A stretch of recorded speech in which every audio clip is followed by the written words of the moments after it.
Salve, salve galera, sejam bem-vindos a mais um Aventurando Cast. Eu sou o Vini Martins e nós estamos no 27º episódio, o primeiro de 2026. Então, se você não conhecer esse espaço dedicado à aventura, ao mundo outdoor, sejam muito bem-vindos. E hoje eu tenho aqui dois convidados muito especiais. Olha, eu sei que você deve estar falando assim, toda vez ele fala que é um convidado especial, mas vocês vão entender que, olha, não é por nada não, mas a gente está aqui com dois grandes nomes do turismo de natureza no Brasil. Eu vou ler aqui o currículo deles. O primeiro é o Douglas Simões, ele é guia de turismo nacional com ampla experiência em viagens de natureza e cultura. Ele é ex-presidente da Beta e da BBEco e é sócio da Pure Brasil, responsável por marcas como a Ibitu, Adapta e a Amolar Experience. E também temos aqui o Sérgio Franco, conhecido como Serjão, né? Serjão, que é formado em Engenharia Eletrônica e Música. E olha só, ele é formado aqui em São Bernardo do Campo, hein? Sim. Né, Serjão? Exato. Então, a gente vai conversando aqui, vai vendo que a gente está muito ligado aqui, né? Então, ele é formado em Engenharia Eletrônica, Música e Marketing. Ele é fundador da Adventure Sports Fair. Ele foi um dos principais responsáveis, se não o principal responsável, né? Precisamos corrigir aqui, é o principal responsável, viu? Por estruturar o mercado de esportes de aventura e ecoturismo no Brasil, unindo técnica, propósito e sustentabilidade para integrar pessoas, empresas e práticas seguras no setor. Douglas e Serjão, Serjão e Douglas. Cara, que honra, prazer estar aqui, viu? Que honra ter vocês aqui, eu fico até emocionado. Que honra. Olha, quando a gente começou aqui o Aventurando Cast, né, a gente passou de um ano aí, eu não imaginava que um dia estar batendo papo, principalmente contigo. O Douglas aqui, desculpa, viu, Douglas, mas a estrela aqui hoje, com certeza. A gente vai, mas eu não imaginava, viu, Serjão? E depois eu vou te contar um pouco do meu bastidor, mas sem mais delongas, se apresenta aí para a nossa audiência, que hoje vai ter um excelente bate-papo aqui, com muita aventura e muita emoção. Sim, é um prazer enorme. Pode se apresentar, Serjão. Fala quem você é. Você se apresentou como mas aí você fala o que eu não falo. Da Adventure Sports Fair. Foi uma grande feira que aconteceu desde 99 até 2016 aqui na cidade de São Paulo, né? Mas, na verdade, eu tinha um sócio, que eu tenho que citar, que é o Serginho Bernardo, que é meu amigo, além de sócio. E a feira, na verdade, nem foi uma criação nossa. A feira foi uma criação coletiva de muita gente que nem se conhecia entre si. E o grande lance da feira que fez mudar o mercado de aventura no Brasil foi que a feira propiciou o conhecimento. As pessoas começaram, todas as tribos que formam o mercado de aventura, dentro da feira se conheceram e a partir desse evento apresentaram a aventura para o resto do Brasil, né? Porque a feira tinha uma divulgação imensa pelos canais de TV, aberto, pelas redes sociais. Essa é a história. É isso aí. Daqui a pouco a gente vai contar um pouquinho mais isso aí. O Douglas era o grande parceiro da feira, desde ele o começo. Acreditou? Antes de começar a feira, ele foi um dos caras que, como eu te disse, compôs a ideia de como é que surgiu a feira, né? Certo. Muito bom. Acreditar, não acreditei muito não, mas a gente vamos ver o que vai dar. Depois ele falou que... Você falou que ia contar mesmo, hein? E você, Douglas, conta aí, quem é o Douglas na aventura? Putz, eu trabalho com turismo de aventura, como você falou, desde 92, né? Ou seja, há quase 34 anos esse ano. É uma honra estar aqui junto com o Serjão, que, assim, como ele disse, acho que o divisor de águas, como você disse, um divisor de águas para o turismo de aventura, para o mundo da aventura. Acho que a gente vai bater papo sobre isso hoje. E acho que transformou o turismo. Então, é isso. Que legal, que bacana. Olha, realmente são duas pessoas aqui que inspiram até hoje, né? Inspiram e vão continuar inspirando ainda. Tem muita lenha para queimar. Eu estou aprendendo ainda, né? Está 34 anos, eu estou há 20, né? E o Serjão, então, aqui, né? Você é um menino. Eu sou um menino aqui nessa conversa, viu, gente? Eu estou aqui mais para aprender do que para... Na verdade, é exatamente isso. Eu vou fazer um monte de pergunta aqui e eu quero deixar isso aqui para que um dia eu possa revisitar, não só eu, mas como o mercado, né? E a proposta do Aventurando Cast é exatamente isso, que a gente inspire pessoas, empresas, destinos, né? Como promover atividades, experiências que sejam seguras, que sejam memoráveis, né? Enfim, então, eu tenho certeza que você vai nos ensinar muito aqui, viu, Sérgio? Então, começando do começo, né? Vou soltar uma pergunta aqui para você que queria ter um projetor, assim, como é que foi, assim, como é que estava o mato quando você chegou lá? O mato estava muito alto, né, provavelmente. Mas como é que veio essa ideia, assim, da feira mesmo, né? Para você que está assistindo, que é mais novo, tá, Sérgio? Deixa eu contextualizar, porque as pessoas às vezes não sabem, né?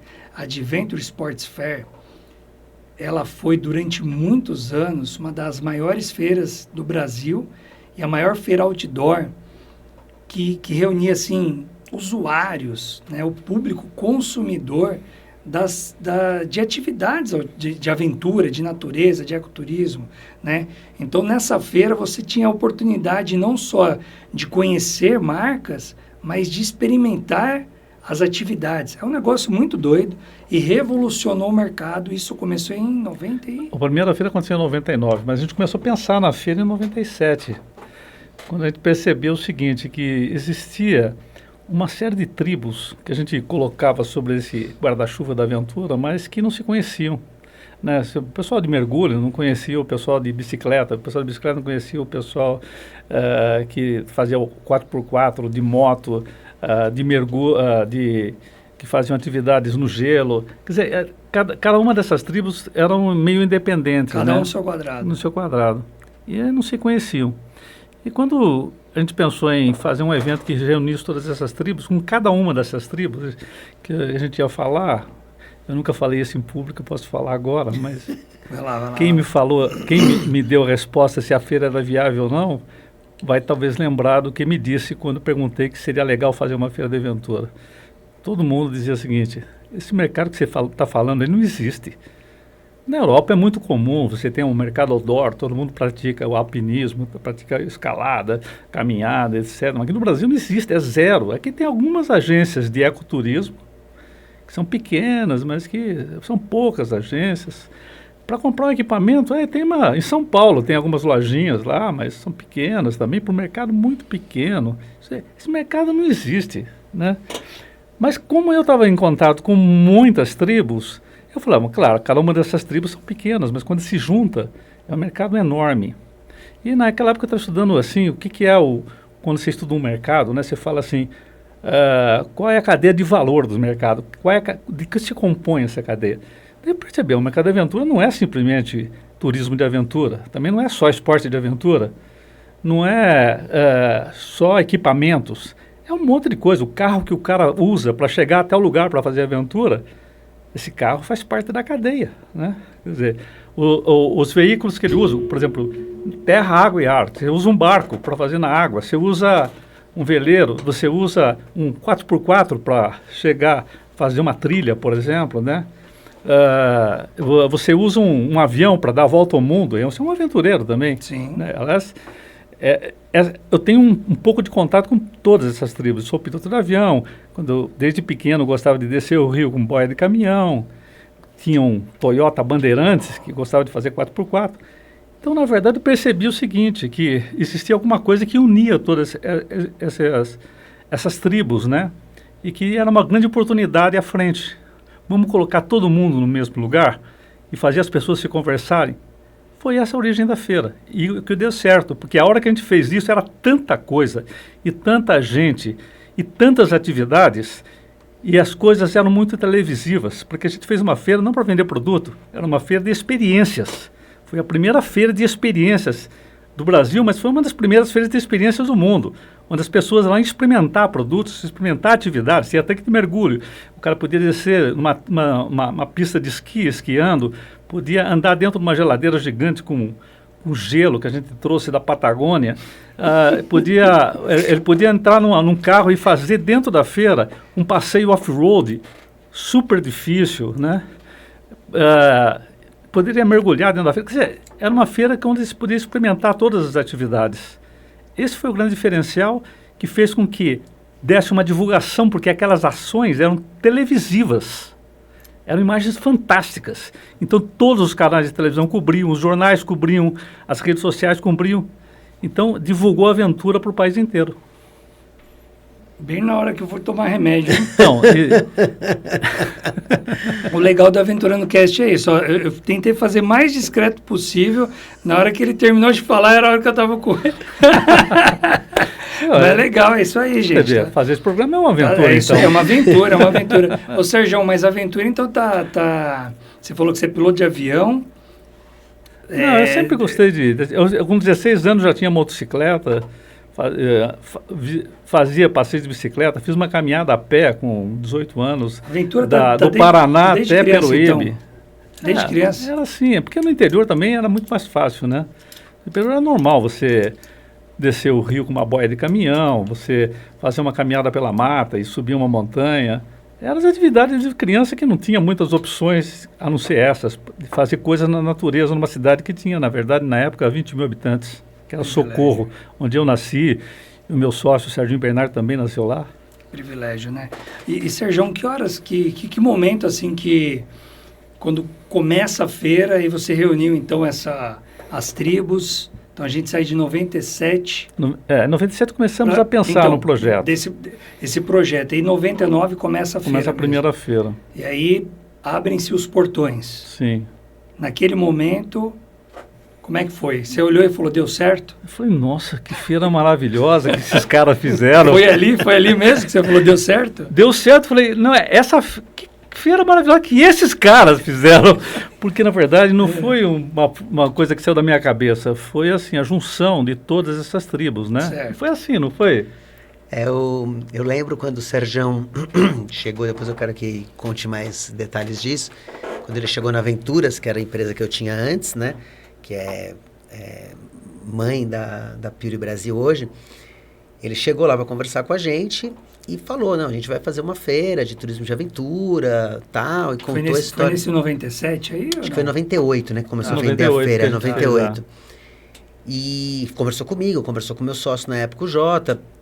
E pra gente era uma coisa, putz, legal, né? Mas, cara, quem que vai nessa feira, né? Tipo, porque o nosso negócio na época, porque hoje o turismo de aventura, ele é um negócio que as pessoas enxergam, investidores enxergam como negócio. Mercado. Só que naquela época era uma coisa muito embrionária, né? Como o Sérgio falou, a gente tinha... quantas empresas existiam, né? Hoje tem empresas, tem hotéis, tem circuitos de tirolesa, arvorismo, aos montes. Então, hoje é um negócio ainda pequeno, perante outros negócios no Brasil, mas é um negócio. Naquela época, não. Naquela época, eu brinco que era uma coisa de gente que não queria trabalhar, né? Meu pai que não me escute aqui, mas é isso. Ele, putz, se você não quer trabalhar, você vai ser guia de turismo para poder tomar uma desculpa, né? E aí ele chegou com essa ideia. E a gente realmente falou, putz, bacana, vamos entrar, né? A gente já fez outras loucuras maiores, vamos investir no... Só mais uma loucura. Só mais uma, tal. E é muito do que o Sérgio falou. Foi o momento da gente descobrir que não tinha só gente de maluco.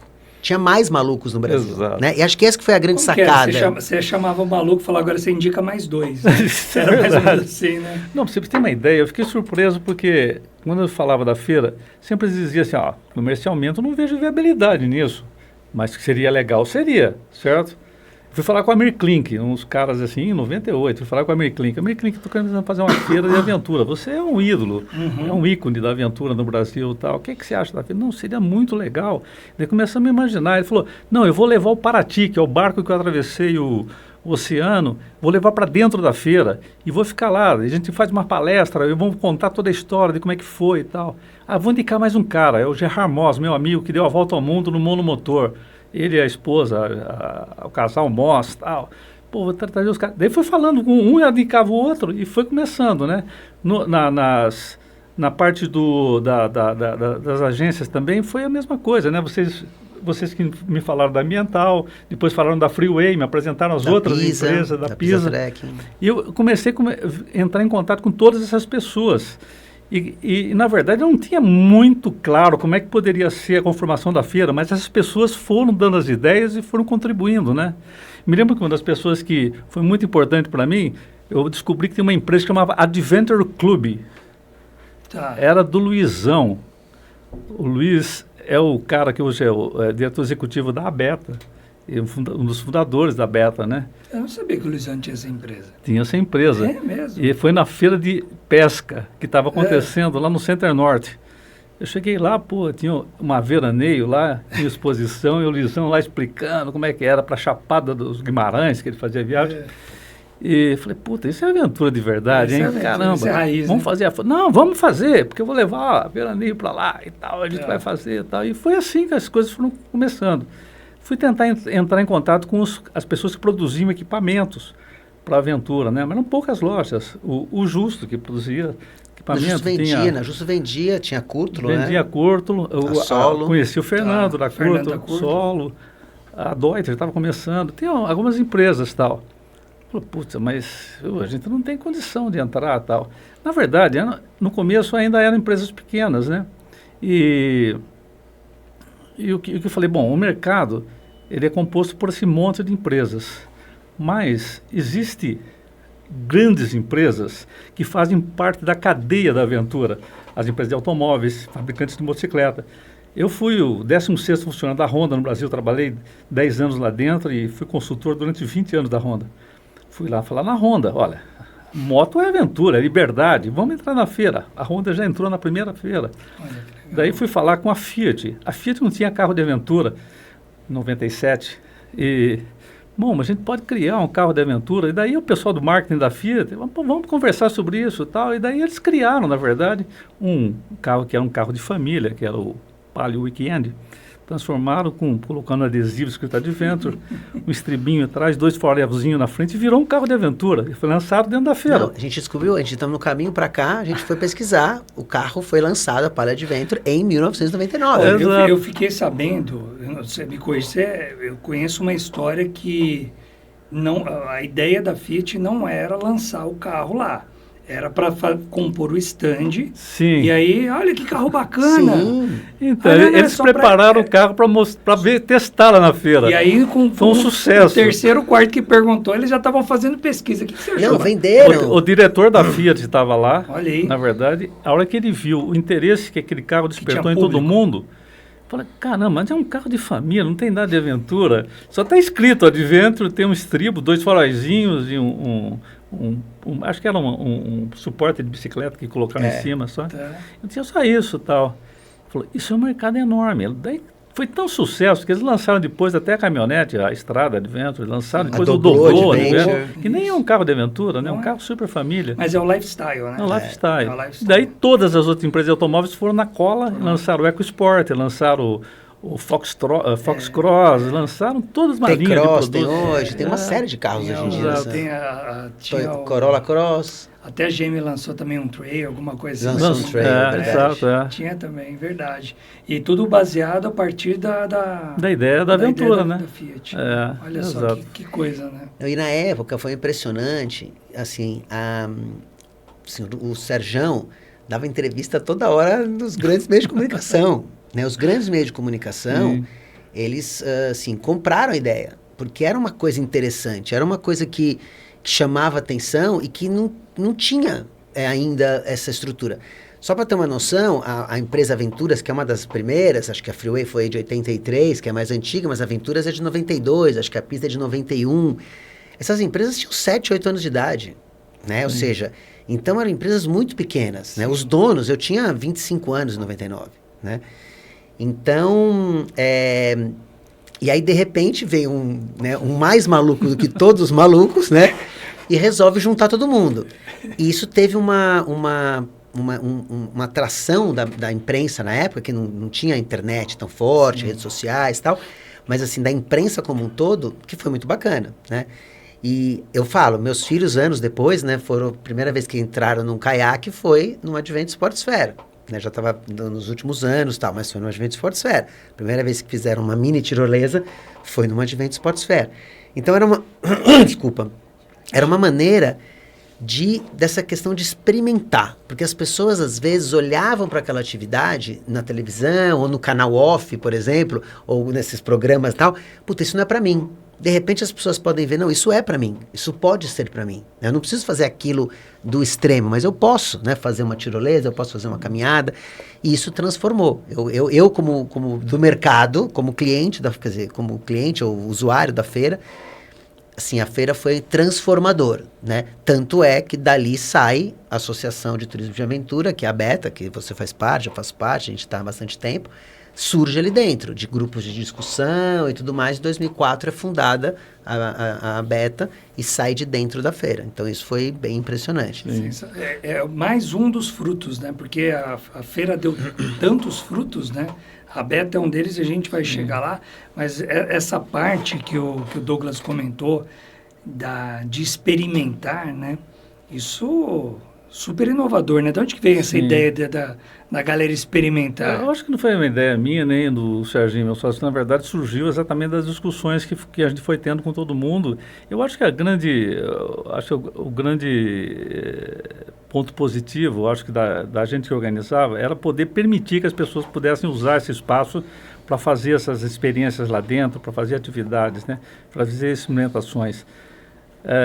Com todo mundo fazendo ao mesmo tempo, aquilo ficou uma coisa muito grande, né? Nos 3 andares da Bienal, né? E a área externa da Bienal, ainda que a gente fazia uma pista de off-road pelo lado de fora, quer dizer, você imagina quanta coisa acontecia. E como tudo isso era muito televisivo, todos os canais de televisão colocavam o caminhão de externa na frente da Bienal, transmitiam ao vivo. A ESPN montava um estúdio lá dentro e os programas da ESPN aconteciam dentro da feira.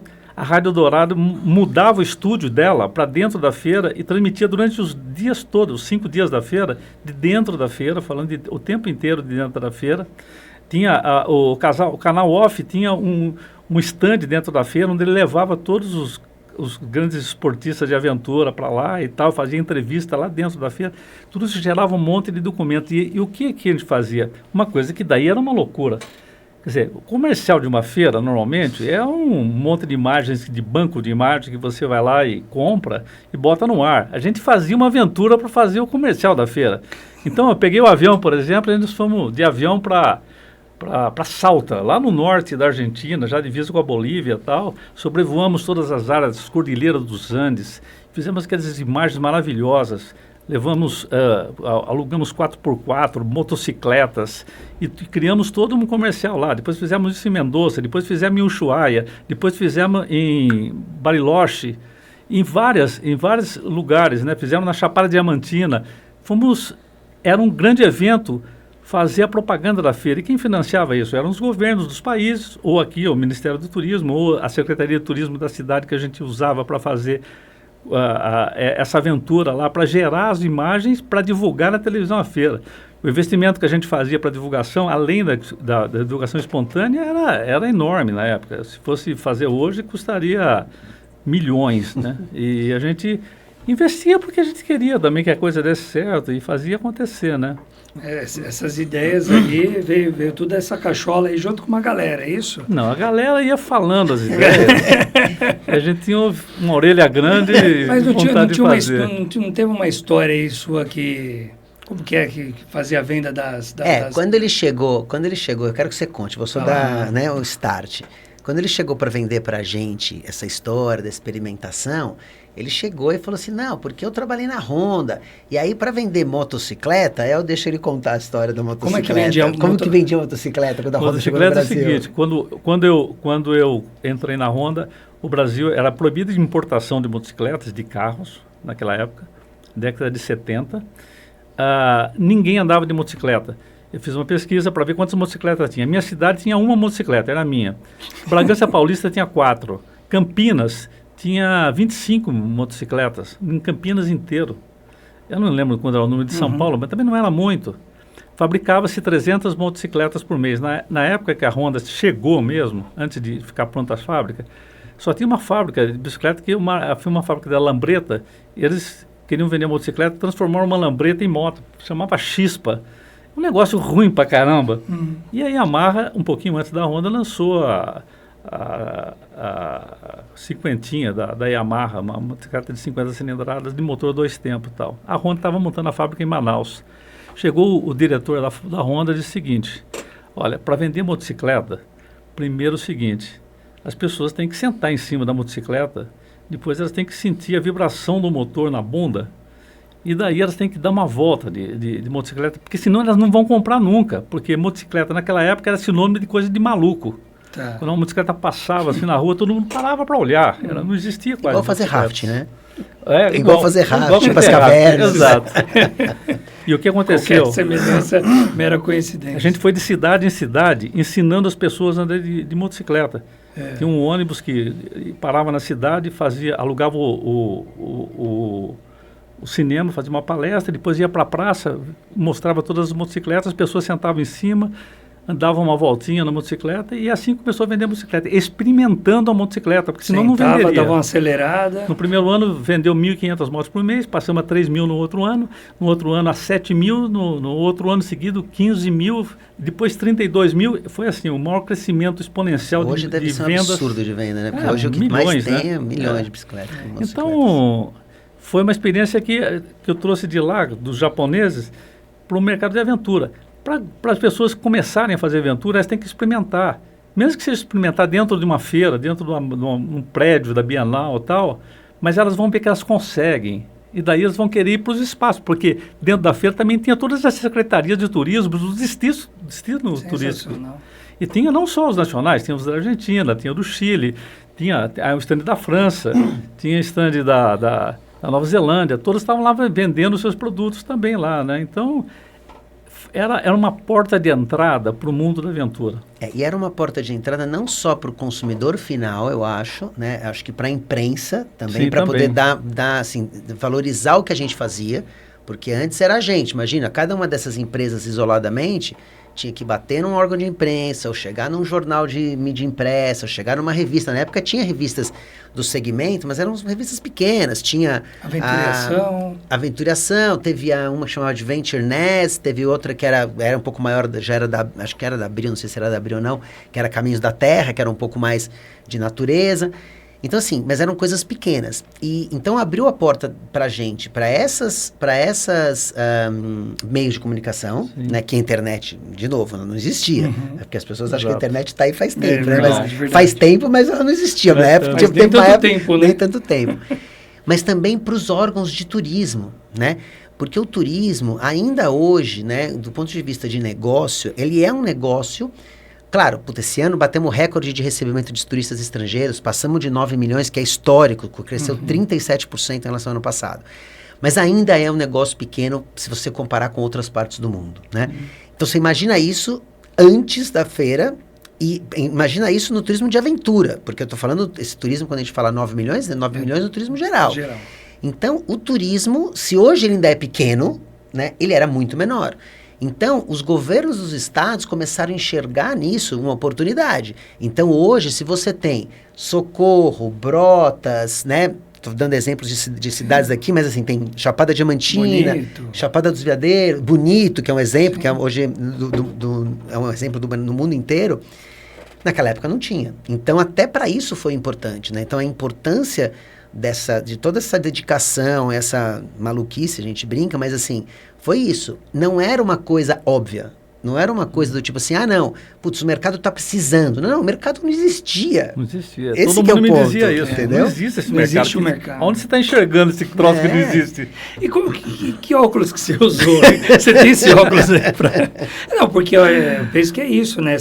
Como é que é essa visão? Não, na verdade, fui descobrindo. Fui descobrindo coisas, por exemplo, é o seguinte... Você não enxerga, Você não conseguia enxergar o que a gente vive hoje? Foi no chute mesmo, assim? Mas, na verdade, foi assim, olha, eu fui descobrindo coisas, por exemplo, que me surpreenderam. Quando fui fazer a feira, chegou um cara na feira, o Mário Mantovani, que era diretor executivo da SOS Mata Atlântica. Tá. E ele viu tudo aquilo, as empresas entrando na feira, não tinha começado a feira ainda, estava organizando e tal. Estava montando. E ele falou, não, puxa, esse aqui é um lugar legal para fazer educação ambiental. Porque essas pessoas que estão vindo aqui vão fazer atividades no meio ambiente. É um monte de jovens. Eu tenho um problema sério, porque no mundo do meio ambiente, de preservação do meio ambiente, os caras vão chamar de ecochatos.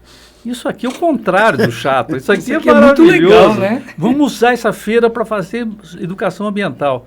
E, porra, Daí aí que entra as loucuras. Eu tinha alugado 2 andares da Bienal, tive que alugar mais um para colocar toda a área de meio ambiente. Depois do primeiro ficou mais fácil, né? Porque você tem a primeira feira, assim, no meu ponto de vista, né? Será que não? Só fez a primeira feira. Sim, a Marina tá do lado de fora ali só. Será que sim ou não? Porque assim, fez a primeira feira, 99. Sim. Porque você já validou o produto, né? Sim. Até 97, 98, você tinha um sonho, uma maluquice, e tinha que achar uns doidos para sonhar junto. Mas eram as empresas, cara. Eu acho que a questão maior, desculpa interromper, mas assim, falando do slot de cá, eram empresas muito pequenas, né? Então, por exemplo, para aventuras na época, participar de uma feira dessa... Era muito grande. Era muito caro, né? Caro. Então, assim... o que acho que ele ia contar agora é que ele alugou o terceiro andar e colocou um monte de ONG, órgãos de governo de graça no terceiro andar. Mas isso do primeiro? Na primeira feira. Na primeira feira. E o Mário, na verdade, eu acho que uma coisa engraçada que ele já me contou, o Mário falou assim, cara, aqui as pessoas gostam de mim, porque no mundo por aí as pessoas não gostam da galera que é ambientalista, entendeu? Entendi. E ali era um ambiente que era, sim, era fértil para ele, né? Então foi essa questão, juntar o meio ambiente, juntar a natureza, juntar a aventura. Só que aí ele precisava também de marcas, né, assim, importantes. Essa história da Fiat é uma coisa importante, porque a Fiat foi um parceiro fundamental para... Só que o que acontece, a Fiat a gente fez uma pista de off-road e a Fiat pegava o CPF das pessoas que andavam nos carros lá nas pistas de off-road, que era o Palio, né, e depois ela comparou com quantas vendas ele fez. Deu um número enorme de vendas de carros de pessoas que foram para a feira. Foi fácil no segundo ano conseguir o patrocínio da Fiat. E o que valeu? Eu peguei e fiz gravei todas as vezes que o carro apareceu na televisão, né? Porque era super televisivo, o carro subir umas gangorras, fazia umas coisas loucas lá. E parecia na televisão. Deu, na época, no primeiro ano da Fiat, deu 8 milhões de retorno de mídia espontânea para a Fiat. Você imagina, um calhamaço de artigos de jornal. Eu tinha parceria com 30 revistas que estavam fazendo matéria. As 30 fizeram matérias de 5, 6 páginas sobre a feira, porque as imagens eram lindas, né? E isso me deu uma força enorme para conseguir patrocínio e conseguir que grandes empresas investissem na feira. Isso fez um diferencial. No ano seguinte estava lá a Honda, a Yamaha, estava a Ford com o EcoSport, que ia ser lançado, tinha a Volkswagen com um carro lá também, tinha a Land Rover, que na época estava no Brasil ainda. Tinha as empresas de pneus. Tinha a empresa de pneus. Pirelli, Goodyear. Aí você começa a ver todo o ecossistema, né? Sim, 40 empresas de bicicletas. Caramba. Foi lá que surgiu também a Aliança Bike, a associação de bicicletas surgiu dentro da feira. E surgiu um monte de coisa. Surgiu também uma associação só das empresas produtoras, que chamava a EMA, né? E a gente juntou, só que depois a decisão deles foi, não, nós temos que ajudar a Beta. E o mercado de venda de equipamentos vai crescer se o turismo de aventura crescer, se o esporte de aventura crescer. Então nós temos que apoiar esses caras. E corrida de aventura. Corrida de aventura. Quando falou EMA, eu lembrei da corrida de aventura. A primeira corrida de aventura que teve no Brasil, que foi a EMA, né, a Expedição Mata Atlântica, foi em 98. Então, assim, acabou sendo junto com isso. E depois disso surgiram outras. Surgiram a Ecomotions e entre outras, né? Acho que tinha uma que chamava Adventure Camp, se eu não me engano. Acho que ainda tem, né? Então, e aí, teve uma época, na verdade, que assim, teve isso. Então, assim, surgiram várias empresas de corrida de aventura. Aí, empresas novas de turismo de natureza, de turismo de aventura foram surgindo. E eu acho que essa junção das pessoas, a gente brincou né, as pessoas, a gente descobriu que tinham outras pessoas malucas como a gente, mas não é só isso. É descobrir, assim, que, putz, lá no Belém do Pará, ou seja, a gente está aqui em São Paulo, né? Em Belém do Pará também tem gente fazendo isso. No Nordeste também tem gente fazendo isso. No Sul também tem gente fazendo isso. Então, quando você percebe, você fala, pô, eu não estou sozinho. Então, eu faço parte de um grupo de pessoas. E aí você começa a ver na Argentina, acontecendo. A Argentina foi um parceiro importante, estratégico para a feira também, né? Sim. E daí a coisa foi andando de uma forma que a gente foi descobrindo novos nichos, por exemplo. Tinha uma pessoa super importante para a feira que direcionou a parte junto com o Mário Mantovani, a parte ambiental, que era a Paula Arantes, que era uma consultora da área de ambiental. E ela falou, bom, uma coisa assim, olha, se uma feira está vendendo a ideia que tudo tem que ser sustentável, que tem que tomar cuidado com o meio ambiente, a feira tem que tomar cuidado. E foi a primeira feira que foi totalmente sustentável, porque a gente fez toda a reciclagem, a gente reduziu o lixo da montagem da feira em 80% e conseguiu fazer a reciclagem de todo o lixo dentro da feira. E daí eu falei, não, vamos fazer lá do lado de fora. Não, o lixo tem que ser o principal aqui, vamos pôr no meio da feira. Você lembra que fazia no meio da feira, junto com um monte de produtos de luxo, porque tinha até avião dentro da feira, à venda, tinha helicóptero dentro da feira, tinha bicicletas caríssimas. E do lado tinha lá a reciclagem do lixo, prensando o lixo dentro da feira e tal. Depois surgiu o FITS, né, que foi um fórum de turismo, de sustentabilidade. Interamericano de turismo sustentável, com a participação de quase todos os países da América Latina. Inclusive organizado pela Paulinha, Exato, né? E dentro da feira. Então, assim, a feira foi uma incubadora, né? De muitas coisas que aconteceram. Então, assim, eu acho que a importância disso, eu acho que é muito legal escutar o Sérgio contando, que é, assim, a gente às vezes esquece do passado, de onde a gente veio, né? E eu acho que a feira foi uma mudança brutal no mercado de turismo de aventura. Eu acho que hoje a gente está aqui, hoje é um negócio, é muito legal, óbvio que a gente tem que olhar para frente, mas esse processo lá de trás foi, assim, vital para as empresas, né?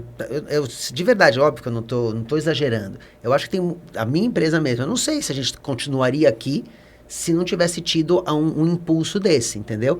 Então, eu acho que juntar essas pessoas, né, convergir essas pessoas, entender que isso... A própria Cúrtulo, até por acaso eu olhei aqui para baixo, eu estou de Cúrtulo inteiro, praticamente.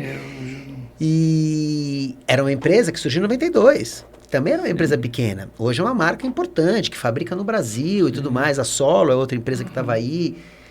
Você falou, as empresas de bicicleta, as lojas de bicicleta, a Aliança Bike hoje, sabe, depois de tudo isso foi se juntando, o que a gente tem de ciclovia hoje no Brasil? Né? Acho que talvez a feira tenha sido a primeira feira que teve estacionamento de bicicleta. Né?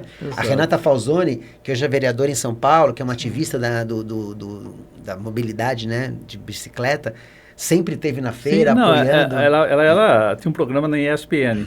A ESPN montava um estúdio dentro da feira e transmitia de dentro da feira o tempo inteiro, com a Renata coordenando todo esse trabalho, né? E reunia, fazia as discussões sobre o futuro desse mercado dentro da feira, trazia os grandes ícones dentro da feira para fazer a transmissão ao vivo das entrevistas com eles. Por exemplo, a feira era tão importante que a gente tinha um programa na Rádio Dourado, um programa semanal, que acabou depois, no final, virando drops diários, né? Eram menores, mas todos os dias, chamava Território Aventura, que entrevistava todos os aventureiros, todas as semanas, e eu tinha um contato com o pessoal que organizava eventos internacionais de música, então tocava a música de cada país, que ia falar da Nova Zelândia, o que está tocando lá hoje? Tá, daí tocava essa música da Nova Zelândia. Agora vamos falar da África, lá um país tal. Não, tem um grupo lá que está saindo tal. Tocava lá as músicas e entrevistava ao vivo às vezes. Por exemplo, o Toco Lenz é um cara que estava atravessando o deserto do Saara a pé. Deu entrevista ao vivo, entendeu, no programa. A gente fazia a cobertura do Rally Dakar. O Rally Dakar era lançado dentro da feira, que saía da Argentina, de Buenos Aires e ia à Cordilheira, né? O lançamento dentro da feira, a gente fazia cobertura ao vivo. Tudo isso, a feira, na verdade, era um catalisador de todas essas atividades, né? E essa é uma coisa que eu tenho um orgulho enorme, né? Que tem esse projeto que foi feito, está aqui, Aventura Segura, está onde? Está aqui. Está aqui embaixo. Está aqui embaixo. Aventura Segura. Isso aqui foi um programa que surgiu dentro da feira, através da Beta, na verdade, de começar a pensar o seguinte, uma coisa que é importante para garantir, para amenizar as ameaças que existem ao nosso mercado é a questão do acidente, né? Quer dizer, então, você normatizar tudo, criar normas, é uma coisa super importante. Esse trabalho foi feito e foi uma referência, gerou normas ABNT, e depois a ABNT, como tem ligação com a ISO, acabou 90% das normas ISO são baseados na ABNT do Brasil. Porque eu fui viajar para fora para saber onde que tinha normas. Nenhum país tinha. E o Brasil foi pioneiro nisso, de fazer normas para o turismo na natureza, né? Então, isso é uma coisa fantástica. E agora a gente estamos... uma coisa importante que aconteceu foi o seguinte, o meu irmão, ele tem uma rede de hotéis, chama Rede dos Sonhos. E, na época tinha em Socorro, Campo dos Sonhos, o Parque dos Sonhos, tem um parque de aventura e tal. E lá foi meio o principal laboratório para desenvolver todas aquelas atividades voltadas para as pessoas deficientes. Então foi experimentado durante um grande período, levando deficientes lá e vendo como é que o deficiente consegue fazer uma cavalgada, né? Não, tem que ter uma série especial, com cinto de segurança, um suporte para o tetraplégico, por exemplo, que vai segurar a cabeça dele. Como é que ele sobe? Com um guincho, ou se não, o cavalo entrando num buraco. Como é que faz uma tirolesa para um tetraplégico? Não, ele não consegue ir com aquele cinto normal, que é aquela cadeirinha normal de tirolesa. Ele tem que fazer deitado numa selete igual de asa delta, de paraglide. Então, isso começou a ser desenvolvido maneiras de todas essas pessoas que nunca poderiam fazer uma atividade de aventura começar a fazer. E a gente começou a ver a emoção que essas pessoas sentiam quando faziam aventura. Eu nunca imaginei que eu ia fazer um rapel, ia fazer uma tirolesa, ia fazer rafting. E foram desenvolvidos todos esses projetos. Esses projetos acabaram sendo implantados lá no Parque do Sonho, no Campo do Sonho, na Rede dos Sonhos, pelo meu irmão, que assumiu essa missão, que foi um negócio fantástico, que é um super parceiro meu, tal. A gente se dá muito bem, faz muita troca, né? E isso virou uma referência. Ele deu centenas e centenas de palestras no Brasil e no exterior. E agora ele começou a fazer uma pesquisa do reflexo que essa coisa que começou na feira foi parar na Rede dos Sonhos, está tendo internacionalmente, porque ele foi convidado para implantar isso na África do Sul. Ele foi convidado para pegar essas normas e implantar em Costa Rica, em... Nova Zelândia? Não, aqui do lado... Colômbia. Na Colômbia. Na Argentina. Em vários lugares. Na Argentina tem vários parques utilizando as mesmas normas, entendeu? Quer dizer, coisas que surgiram aqui no Brasil que viraram referências mundiais, né? Isso é um orgulho pra gente que é brasileiro, né? Você sabia, Sérgio, que hoje é o 27º episódio do Aventurando Cast. Eu sempre pergunto para os convidados. A segurança para você essa é a primeira vez que o tema segurança vem natural. Sim. Isso demonstra que isso é interno, né? A segurança sempre esteve presente, incorporado. Né? Está dentro, né? Sim. Então, esse olhar da segurança, desde lá de trás, já estava... Vocês já tinham esse olhar de segurança. Mas tudo foi surgindo quando começou a feira. Como que começou a surgir, na verdade? No primeiro ano da feira, foi um cara tetraplégico, não paraplégico, acho, que era o Dadá, né? Que ele foi visitar a feira, só que ele não conseguia fazer atividade nenhuma. Ele saiu da feira, foi fazer um monte de atividades, porque foram se adaptando. Ele foi para o Socorro lá, a pessoa tentou colocar ele no barco de rafting, inventaram um jeito de colocar. E, daí ele, fazer tirolesa, mas eu não consigo parar nesse negócio. Como é que a gente faz? Quando ele voltou para o segundo ano da feira, ele contou, eu não conhecia direito, ele tinha sido visitante na primeira. Transformou a minha vida, etc. Quando ele me contou isso, você vai falar o seguinte, você tem as fotos? Tenho. Vamos montar um stand para você contar essa história dentro da feira. Daí foi assim que começou. O Valfrido Mares Guias era o ministro do turismo. E passa o Mário Guias junto com a Marina Silva, e todos os ministros acabavam indo para a feira. No stand do Dadá, e o Dadá contou a história para ele. Ele falou, mas, interessante, né? Tem muita gente com problema de mobilidade no Brasil. O Dadá disse, deu um dado para ele, 30% das pessoas têm problema de mobilidade. Meu Deus, aí... Daí ele falou, não, esse é um mercado enorme. Ele falou, só que não tem ninguém preparado para atender. Então é um mercado inexplorado. Vamos fazer um projeto para isso. Daí teve um cara que eu tenho que citar, que é o Mauro Bruccoli. É o cara que assumiu colocar isso no papel. Sim. E foi atrás. Argentino ele, né? Da Argentina. Lá de Perito Moreno. Sim. E foi assim que começou. Depois a Berta, claro, se envolveu, viu que era uma coisa interessante. E a gente começou a fazer a normatização a partir do deficiente. Ou seja, o que é bom para um deficiente é muito seguro para uma pessoa que não tem deficiência. Uma pessoa deficiente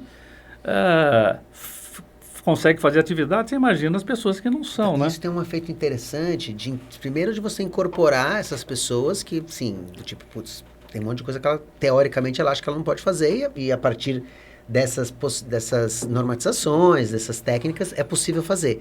mas também encoraja as pessoas que falam assim, puta, isso não é para mim. Aí quando você vê alguém, né, numa condição mais desfavorável que a sua, você fala, como não é para mim? Né? Quer dizer, é possível você fazer. Sim, porque essa era uma outra coisa complicada. Assim, quem que queria fazer? Quem que queria fazer uma atividade dessa? Não, isso aí não é para mim, isso aí é uma puta roubada, isso aí não faz sentido nenhum, tal. Então, acho que isso é importante. Agora, uma coisa para resgatar também, Serjão, existe uma entidade internacional que chama Adventure Travel Trade Association, e aí acho que tem que lembrar e dar o crédito à feira também. A primeira edição do Adventure Travel World Summit, que era o encontro da TTA, fora da América do Norte, eles já tinham feito nos Estados Unidos, já tinham feito no Canadá. A primeira edição fora da América do Norte foi no Brasil, dentro da Adventure Sports Fair. Né? Ou seja, era uma entidade importantíssima no mundo. Né? E a Adventure Sports Fair serviu de incubação para isso também. E assim, quando eles vieram para cá e viram esse mercado aqui, falaram, puta, interessante. Lá também tinha, obviamente, lá você tem uma feira importante de equipamentos, que chama Outdoor Retailer, e dentro da feira Outdoor Retailer, que é onde estão todos os equipamentos, lojistas e tal, tem coisas de atividades de aventura também, e é um mercado muito maior, já era um mercado muito maior do que o nosso, mas de repente eles vêm para cá, olham a feira e falam assim, putz, perfeito, acho que tem espaço para fazer aqui, e a gente consegue trazer o evento para cá. Então, assim, mais uma coisa para ser... Foi um trampolim para esse evento também, entendeu? Legal. E aí, aproveitando, tem a Beta também. Você tá falando da ITTA, o Serjão falou da Aventura Segura e da Beta. Você foi presidente da Beta, foi o terceiro presidente da Beta? Não, quarto. Foi primeiro Felipe, depois foi Israel, Jean e depois eu. Fui o quarto. Quarto presidente. Então, você, enquanto presidente... A feira acontecia ainda, né? Na sua gestão, né? Sim. Na verdade, quando eu terminei, a feira que terminou em 2017, foi a última? 17, a gente fez muita coisa em parceria com eles, mas a feira já estava já tinha sido vendida, depois, né, tal. Mas sim, participei. Mas antes eu era diretor da Beta, né? Então, quase desde o começo, porque quando... Você está na fundação da Beta, né? Estou na fundação como empresa. Não fiz parte da primeira diretoria, mas na época, ele falou do Balfilho dos Mares Guia, que isso é importante também ressaltar, o Brasil, até 2003, não tinha um Ministério de Turismo. O turismo era uma atividade econômica que tinha sido já do esporte, do Ministério do Esporte, do Ministério da Agricultura, do Ministério da Indústria e Comércio, do Ministério da Cultura. Então, sempre colocavam o turismo dentro de alguma coisa. Era um departamento lá no meio. Um quadradinho dentro de um quadradão. Essa galera que não quer trabalhar. Então, deixa eles em algum lugar. E aí,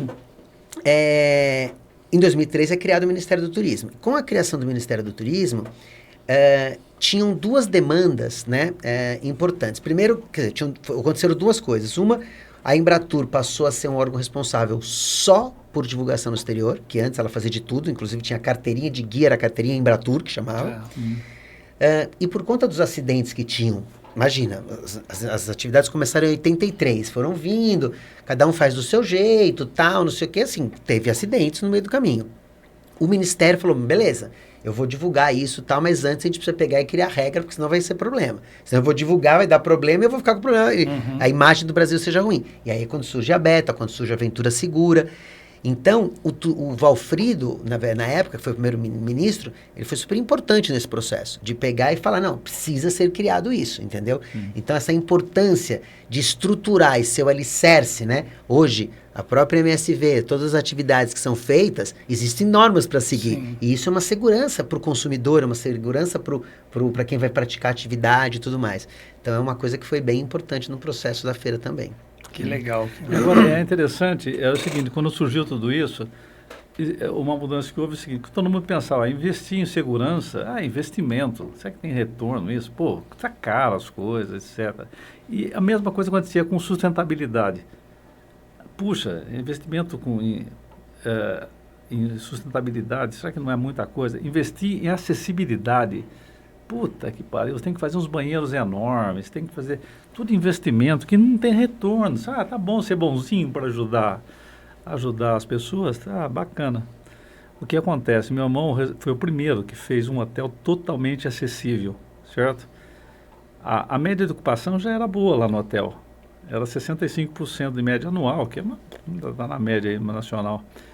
passou a 90% imediatamente a hora que fez acessibilidade, porque não atingiu só o cara que é uma pessoa com deficiência que a gente considera normal, um cara tetraplégico, paraplégico, um cego, mas os obesos, as mulheres grávidas, as pessoas que estão se convalescendo de acidentes, os idosos, toda a família tem alguns idosos que precisam ter mobilidade. Então vão num lugar onde ele tem barra no banheiro, vão num lugar onde não tem escada, vão num lugar onde tem uns carrinhos eletrificados para ele poder andar lá dentro. E todo lugar que ele vai tem informação cego, tem braille. Tudo isso gerou um público enorme. E até hoje, a rede, para você ter uma ideia do sucesso disso, que era um hotel, já estão em 5 hotéis sim. acessíveis. Numa cidade, né? Que é Socorro. E também é uma outra coisa que a feira que deu o impulso inicial, né? E as pessoas descobriram o seguinte, que investir em sustentabilidade, em segurança, em acessibilidade, não é despesa, é investimento. Quem faz isso está garantindo o seu futuro. Essa que é a verdade. Você tinha noção lá atrás, lá em 97, que geraria tanto impacto? Não tinha a menor ideia. Eu tinha a menor noção, né? Tinha a menor noção, né?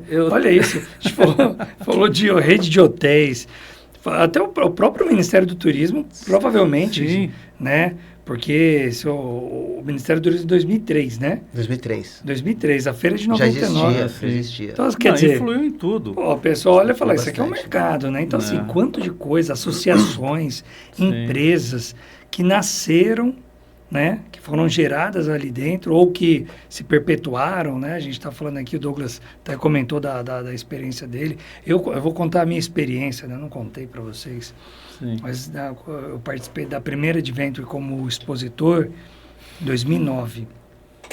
Mas em 2004 foi minha primeira feira. Fui com o Jimmy, né, nosso amigo. Sim. Através do Dimitri, que é um amigo em comum que nós temos, sim, que já esteve aqui no Aventurando Cast.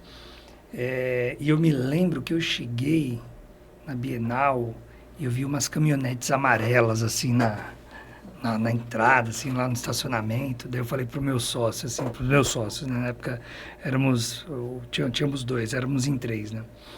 Falei, olha, o pessoal lá de Socorro, lá do Parque dos Sonhos está aqui. E era aquelas caminhonetes, aquelas L200. Aí daqui a pouco a gente entrou tal, e eu conheci o Charlão. Sim. Né? O Charlão, não, vem cá. Daqui a pouco a gente está no stand da Beta. Então, assim, eu acho que Não tinha Beta em 2004 ainda. Acho que, na verdade, estava...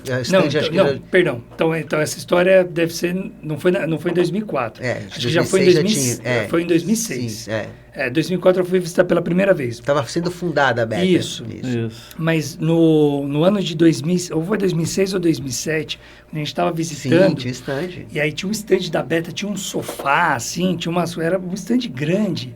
Eu lembro que o Charlão chamou e tinha uma galera da Beta, assim, foi muito legal, né? Porque quando você conhece a primeira vez, você olha e fala assim, cara, tem uma galera que é igual a gente, né? Que pensa igual. A Beta tem uma importância enorme, né? Muito legal. Muito então, assim, a feira, a Beta, enfim, vocês estavam contando aqui histórias e eu estou me lembrando aqui porque a gente nasceu exatamente no ano de 2006. A empresa é 2006. A MSP em 2006, a gente em 2004 começou a conhecer o mercado, mas como empresa instituída mesmo em 2006. Eu sugeri, desculpa me interromper, que o Sérgio contasse a odisseia que foi trazer, que essa história de experimentação e tal, quando vocês resolveram trazer gelo da Patagônia para as pessoas andarem em cima do gelo com roupas de neve. Ah, caramba. Coisa bem tranquila, né? Bem tranquila. Na verdade é o seguinte, quando a gente fazia o comercial da feira, a gente fazia uma aventura para fazer esse comercial. Então precisava gerar notícia, precisava gerar alguma coisa televisiva para gerar notícia nos jornais. Né? Uma das ideias foi do Jaime Rios, que era o cara da Argentina, disse o seguinte, olha, a gente tem que vender lá a visita a Perito Moreno, onde cai aquele gelo que derrete com o aquecimento global. Agora está derretendo todo o gelo de Perito Moreno, e ele cai no mar. E nós podemos trazer esse gelo para apresentar dentro da feira. E a gente coloca uma geladeira gigante, as pessoas vão poder andar sobre o gelo e tal. Daí movimentando toda a marinha da Argentina para tirar esse gelo, colocar dentro de 2 caminhões frigoríficos e trazer 40 toneladas de gelo aqui para a feira na Bienal de São Paulo. Daí colocamos dentro de uma geladeira gigante, as pessoas entravam dentro, e o fundo era uma paisagem lá de Perito Moreno, né? Então os canais de TV chegavam lá, queriam gravar essa imagem, começavam gravando com aquele fundo, né? As pessoas andando sobre o gelo e depois mostravam que na verdade tudo estava acontecendo dentro da Bienal de São Paulo. Mas isso acabou atraindo muita gente para ir para Perito Moreno. Então é uma coisa que funcionou muito. A feira tinha essa coisa, tudo que a gente fazia lá tinha que ser coisas televisivas, que causassem impacto de imagem, né? Isso funcionava super bem. Tinha até tanque de mergulho, né? Não, o tanque de mergulho era uma coisa que era sensacional, porque gerava tanta notícia que as pessoas marcavam um casamento dentro do tanque de verdura no período da feira. Então, o que acontecia? Chegava o casal, o padre, os padrinhos, todo com roupa de mergulho, mergulhava dentro do tanque, e os canais de TV lá querendo gravar essa imagem para colocar no ar, né? Porque é uma imagem fantástica, né? Inusitada, alguém casar dentro fazendo um mergulho, né? E acontecia isso dentro do tanque de mergulho na feira. A feira era repleta de quê? De experiências que aconteciam. E isso atraía as pessoas, porque todo mundo, na verdade, quando enxergava essas coisas, ia para a feira para ver essas atividades, mas acabavam experimentando essas atividades, faziam as atividades dentro da feira e percebiam que elas conseguiam fazer. E daí já tinha lá as agências de turismo, as secretarias de turismo dos destinos, vendendo um pacote para que elas pudessem ir até o destino e realizar a mesma experiência. Um test drive, né? Test drive. Gostou de fazer essa atividade? Sim. Aqui nesse ambiente controlado, né? Sim. É o test drive da aventura, né? Exato. O homem inaugurou o primeiro test drive da aventura. Você acha que você tinha ideia maluca? O cara trouxe gelo da Patagônia, fez tanque de mergulho teve até casamento. Sim. Esse é o Sergião, muito bom, hein, cara? Não, ele queria me convencer a comprar um avião, que era mais barato andar de avião no interior de São Paulo por causa dos pedágios do que andar de carro, cara. Foi uma das conversas que a gente já teve na vida. Mas continua a sua história. Vai, continua. Bom, a gente tinha que trazer os aviões para dentro da Bienal. Por exemplo, nós trouxemos um T-6 que veio de Campinas, pela estrada e tal. Os aviões que vieram da Bienal, do Campo de Marte para dentro da feira, vieram pela 23 de maio. Você imagina? Mas para quem trouxe gelo da Patagônia é fácil trazer avião de Campinas, né, cara? Vamos combinar. Não, agora, os aviões vieram funcionando pela pista. Como funcionando? Vieram do Campo de Marte até a feira. Pela rua? Pela rua. Pela 23 de maio. Tá pau a pau. Tem alguma coisa que você não contou ainda aqui, assim, que vamos abrir uma caixa assim, ó, falar assim, olha, uma coisa que ficou nos bastidores, que ninguém sabe. Pensa aí, vai, pensa. Tem uma coisa que foi assim, foi terrível, porque quando foi a inauguração ninguém sabe. Breaking news aí. Porque uma coisa breaking news? Eu acho que é tudo contra a lei, então agora eu posso contar porque não tem mais feira, né? Já passou o tempo. O cara já faleceu também. Quando chegou a inauguração, no dia da inauguração da feira, a Globo falou, eu preciso fazer uma imagem da inauguração, mas quero fazer uma imagem fantástica. Eu falei, mas é fácil. Nós fazemos o seguinte, a gente vem com o avião por cima da Bienal e o cara salta de paraquedas. E embaixo tinha um balão, entendeu? Um balão que ia subir. E em cima um avião que ia soltar o cara de paraquedas. O Carlos Zedo, é o cara, que era o meu amigo, que tinha uma frota de T-6, que é um avião de caça da Segunda Guerra Mundial. Avião de treinamento, na verdade, mais para treinamento. E ele falou, não, nós vamos passar com os T-6 em cima, eu solto o paraquedista e tal. Daí, ele passou tal, mas passou alto, né? A Globo falou, não, você precisa passar rente com a Bienal, que eu preciso a imagem que eu preciso pegar... o aeroporto de Congonhas. É a cabeceira do aeroporto de Congonhas, a Bienal de São Paulo fica. Você tem que passar bem próximo do telhado para poder pegar as duas imagens, porque senão o avião que está passando pode ser em qualquer lugar do mundo. Não, o avião, o céu de fundo, não, tem que estar a Bienal de fundo. Deu pelo rádio, falei, Edu, dá para passar mais perto? O cara tem que fazer a imagem perto da Bienal. O cara veio dar uma rasante com aqueles aviões, raspando quase no telhado da Bienal de São Paulo, com um Boeing pousando em cima. Isso eu não sabia. Sim, é Claro, claro. no primeiro ano, é isso? O gelo da Patagônia ficou no Ficou chinelo fácil, agora. cara. E o cara pegou o avião passando, raspando no telhado da Bienal, soltando fumaça, assim, subindo. Um outro avião em cima soltando um paraquedista e um balão subindo da frente da Bienal. Nossa senhora. Do lado do aeroporto Você de acha que você Congonhas. inspirou os caras da Red Bull também, né? Esses maluquices aí, você tá A louco. Red Bull não existia nessa época. Chegou a No pegar a primeiro feira, ano, não. No primeiro ano, depois, não. eu Mas acho, depois né? eles participaram, vários Participaram? anos. Mas eles participaram depois? Depois eles participaram. Mas já tinha essa... Não, Essa pegada de mas daí esporte, eles tinham, eles tinham um stand onde eles mostravam filmes lá das coisas que a Red Bull fazia, né? Ah, mas com certeza a Red Bull começou a olhar e falou, meu, vamos nesse caminho aqui, essas maluquices Essa história aí. eu não sabia não, nem Cara, lembrava desse avião. Essa daí... Mas o problema é o seguinte, o cara conseguiu, o Carlos Zedo, infelizmente, faleceu não de acidente de avião, nem nada, né? É um cara que tinha uma empresa aérea lá em Campinas, um cara fantástico, argentino. E eu sempre ligava para ele, e aí, chegou a multa? Não, chegou, mas eu recorri e tal. A multa não sei desse o quê. voo? É. Ah, ele Não, tomou uma multa? Foi multado e levou uma bronca na época da ANAC. Da ANAC? Pelo amor de Deus. Devia ser DAC Na ainda, cabeceira né? do aeroporto de Congonhas, o cara com os aviões de caça, que era da FAB, antigo da FAB, passando em cima da Bienal e dando rasante, cara. Quem que autorizou? Sérgio. Não, e você não imagina o seguinte, o outro avião que ele tinha, ele desmontou, um avião T-6 e tal, e daí daí foi uma loucura total. Eu falei assim, a gente vai fazer o seguinte, são 3 andares da Bienal. No térreo, a gente põe tudo que é de terra, né? Depois a gente põe de água no segundo andar e em cima, no andar de cima, tudo de aviação. Então os helicópteros, os trikes, os ultraleves, os aviões do museu da TAM, os aviões antigos do museu da TAM estavam todos no andar de cima. E um avião da Segunda Guerra. Daí foram levar o avião para a Segunda Guerra, o avião chegou para colocar em cima no último andar. Bom, daí como é que eu vou pôr lá no segundo andar? Puta, agora eu posso ser preso. Eu vou contar uma coisa, mas pelo amor de Deus. Não, mas se isso fosse complicado, não fala não. Calma aí. Também não é tudo assim. Não, eu acho que já passou. A Marina, prescreveu? deixa eu olhar se a Deixa eu olhar pros Marina advogados. autoriza. A Marina autorizou. Já passou muito tempo. Mas prescreveu, vai. O avião é enorme. Então, ele é da altura certa de um andar da Bienal. A Bienal é um prédio histórico, certo? E a gente precisava pôr o avião. Arrumamos um guincho mais alto que a Bienal, que são 3 andares, para colocar o avião no último andar, certo? Só que o avião não entrava. A porta da Bienal tem 2,5 metros de altura. Desmontou O a avião porta. tem 5 metros de altura. Como é que a gente faz?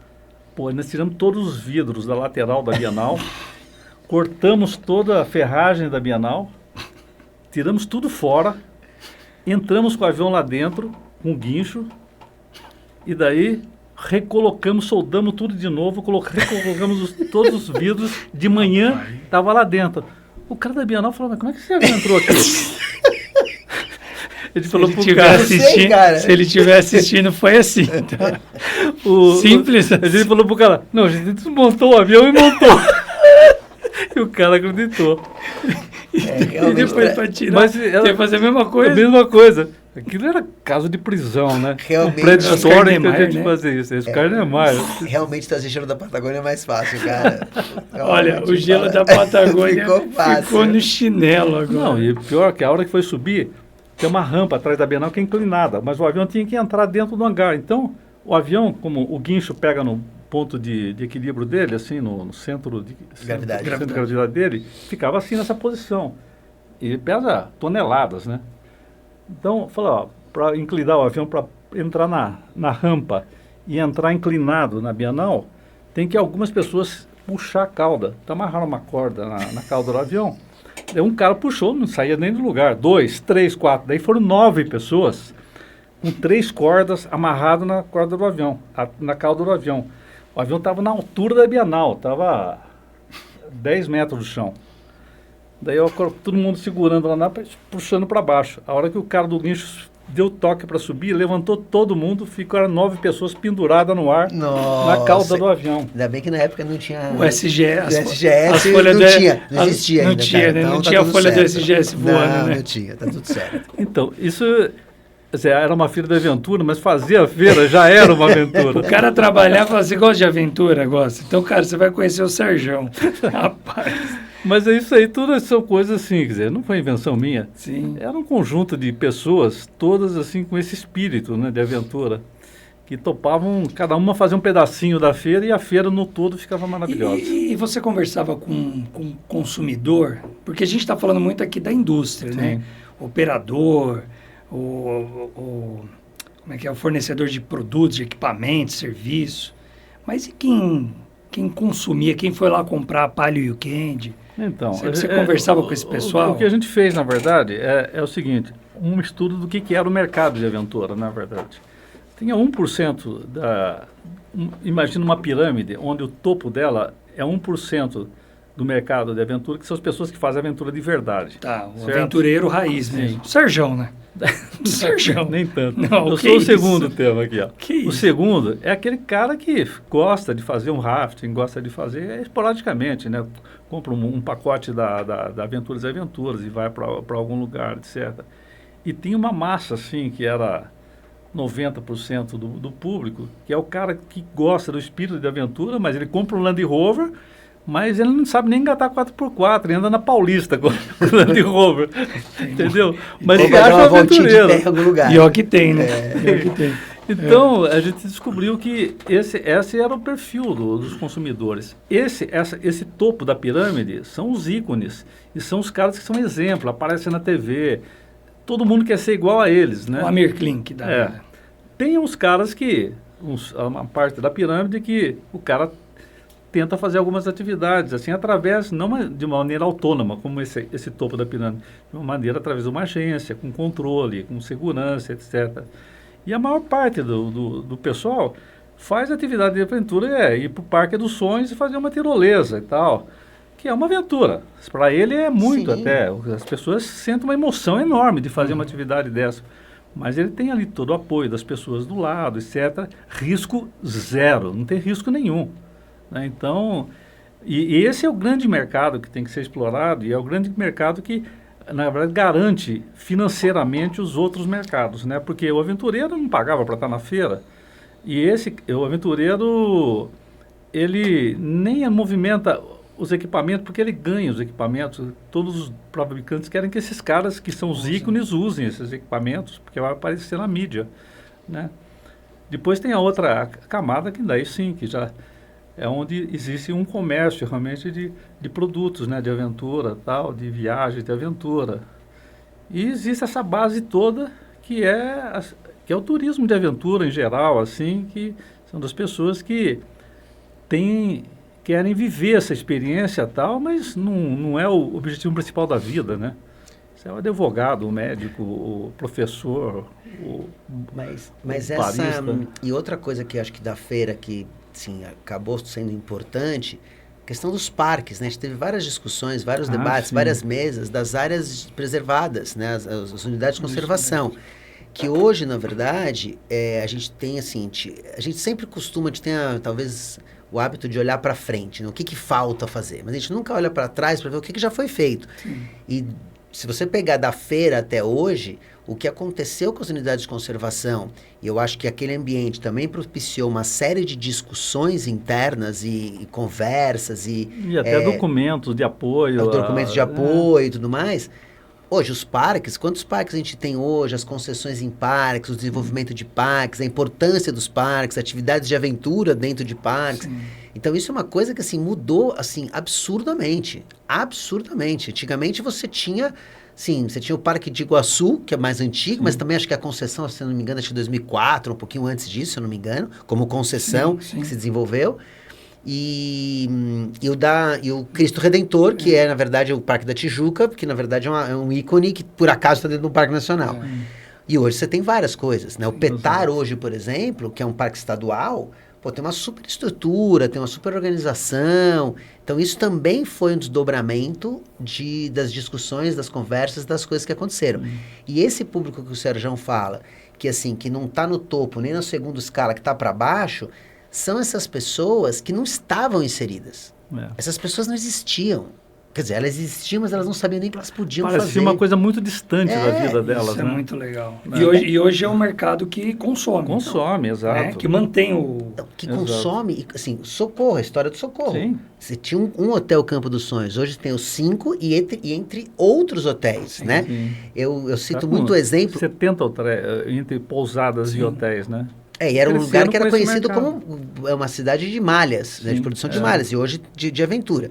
Eu nunca me esqueço quando eu, num evento numa Beta Summit que a gente foi, eu descobri, e eu que era da área de turismo de aventura, anos trabalhando com isso, tal, descobri que tinha uns, acho que, não sei se são 5 ou 7, empresas de rafting, ali no Rio, em Três Coroas, né?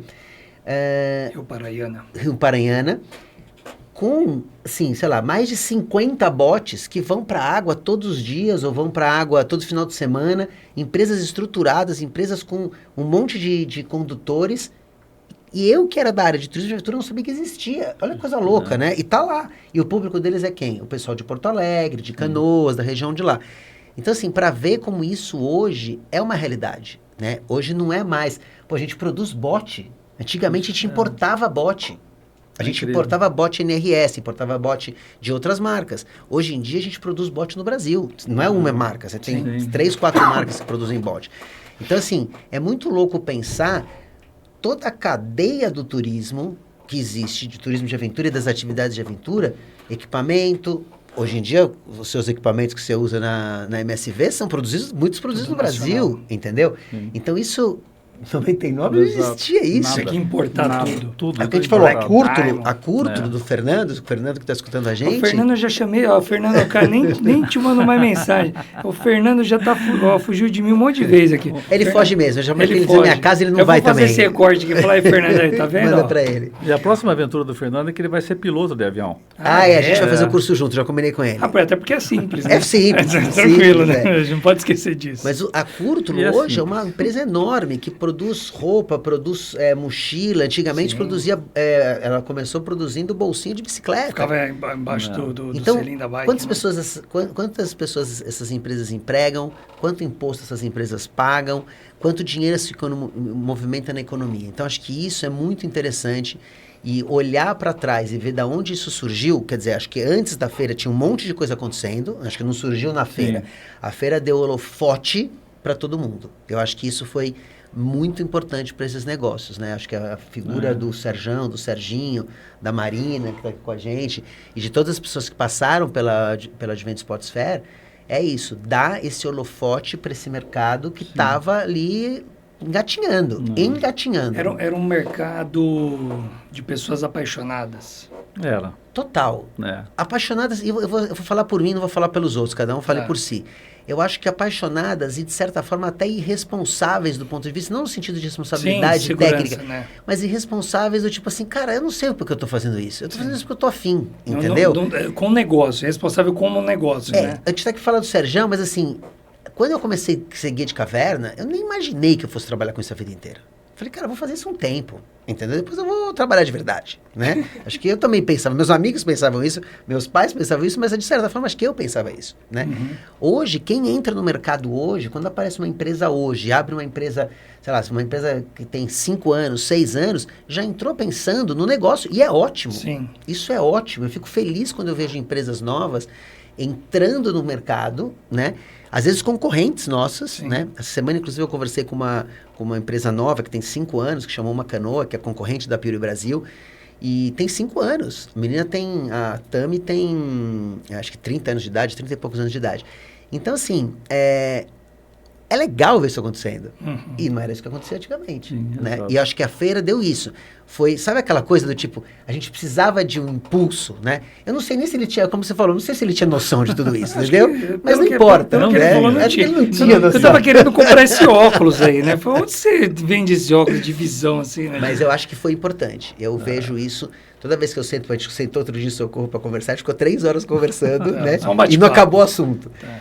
E então eu acho que é isso, assim, é muito interessante ver tudo isso, por isso que eu acho que é importante escutar e saber tudo que isso que aconteceu. Não é isso. Que legal. E aí eu vou jogar uma pergunta aqui para os dois, né?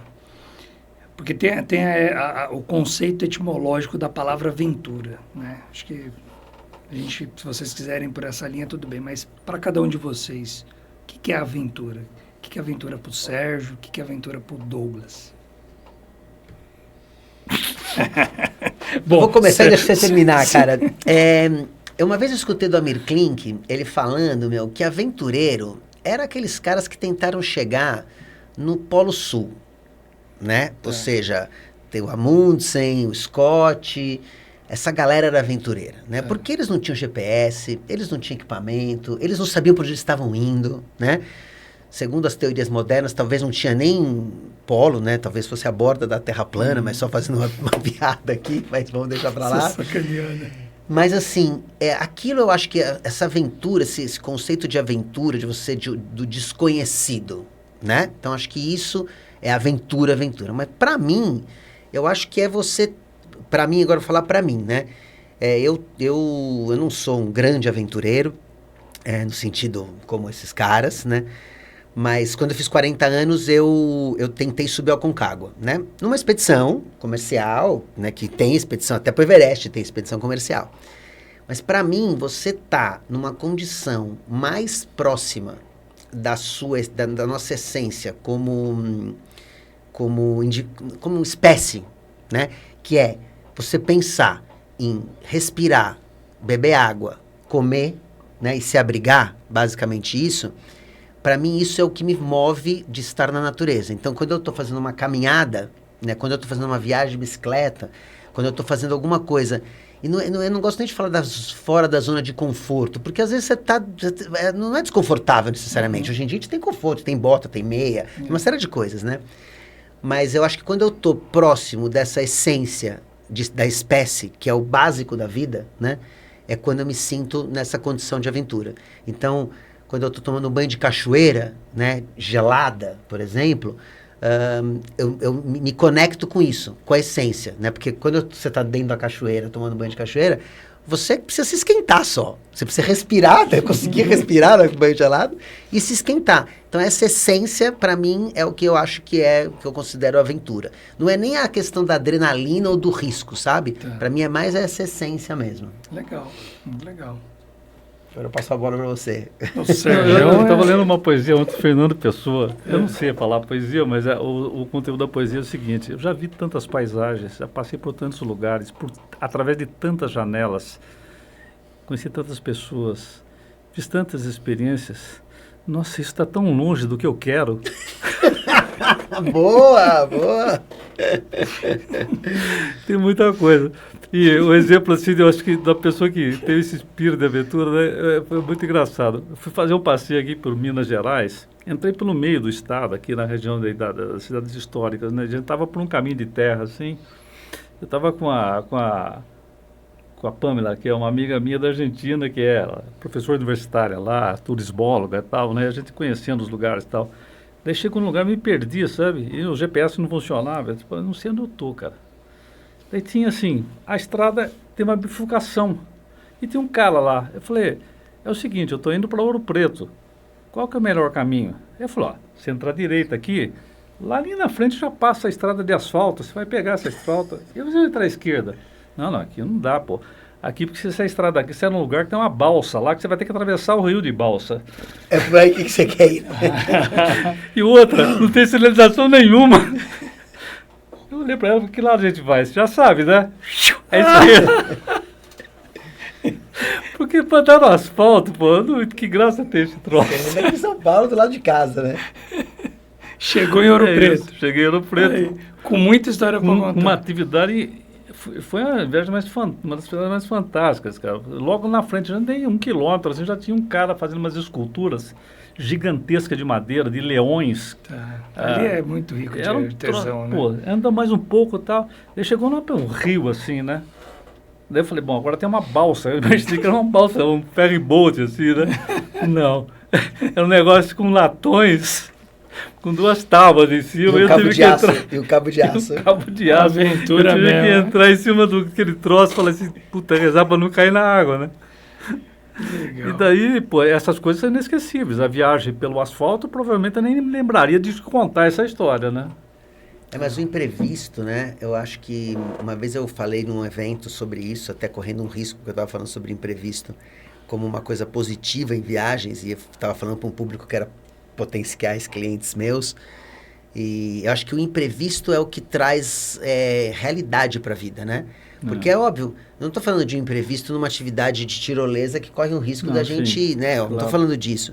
Mas um imprevisto de você, assim, pegar uma estrada de terra, chegar lá, tem uma balsa para você passar. É isso que você lembra, é isso que a gente lembra. Né? As coisas... Isso vai gerar memória. Memória. Né? O restante, não gera. A gente sempre fala, as coisas que acontecem que são imprevistas, uma chuva que caiu, um lugar que se atolou, o carro...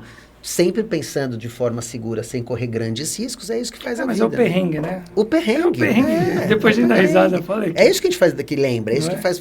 Né? E é isso. Mas é um momento que a gente fala assim, putz, agora tô eu aqui, eu preciso resolver esse problema. Não tem ninguém para ligar, não tem ninguém para me ajudar. E isso é um pouco da essência da gente, né? Porque a gente está o tempo inteiro... Se a gente não tivesse toda essa estrutura, ar-condicionado, internet, GPS, a gente ia estar tendo o quê? Viver. E viver é isso, não é você estar só dentro de um caminho pré-marcado, né? Então, acho que é isso que é um pouco da aventura. Legal. E quando vocês param aí o carro, abre a porta, olha para trás, você vê toda essa estrada que vocês dois percorreram, qual que é o sentimento que dá? Vocês estão um tempo na estrada, né? Quando eu olho, eu digo, valeu a pena, hein? Valeu a pena.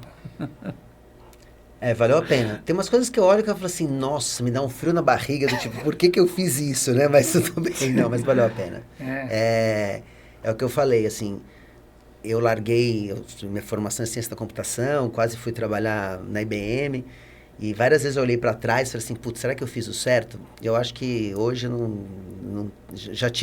nunca tive dúvidas, eu sempre tive receio de ficar fazendo o caminho errado.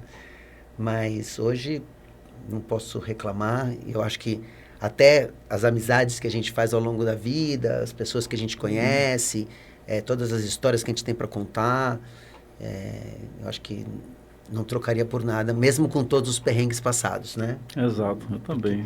Não foi tudo fácil, né? Nunca nem né? divertido. Mas mesmo os perrengues, estou contando aqui dando risada. Não, Sérgio, cara. Não, mas Sérgio, depois dessa do avião, cara, eu não discuto mais com você, tá irmão, bom? Você rapaz, a Marina tá ali ouvindo, ali, ela deve ter cada uma para contar também. Mas, e agora sim, também, a gente olhou para trás, falou, poxa, valeu a pena.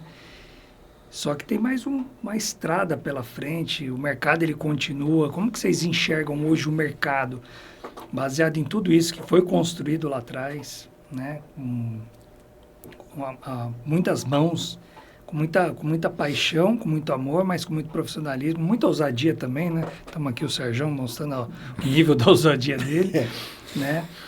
Mas aí vocês enxergam hoje esse mercado que se profissionalizou, porque assim, a gente completa 20 anos agora em março, dia 1º de março. E eu sempre faço esse olhar, né? Falo assim, poxa, a gente tinha nos primeiros anos, a gente tinha um perfil de cliente. E as preocupações dele, as pedidas, as exigências eram essas. E aí o mercado veio crescendo. Hoje a gente atende os concessionários, grandes parques, meios de hospedagem, enfim.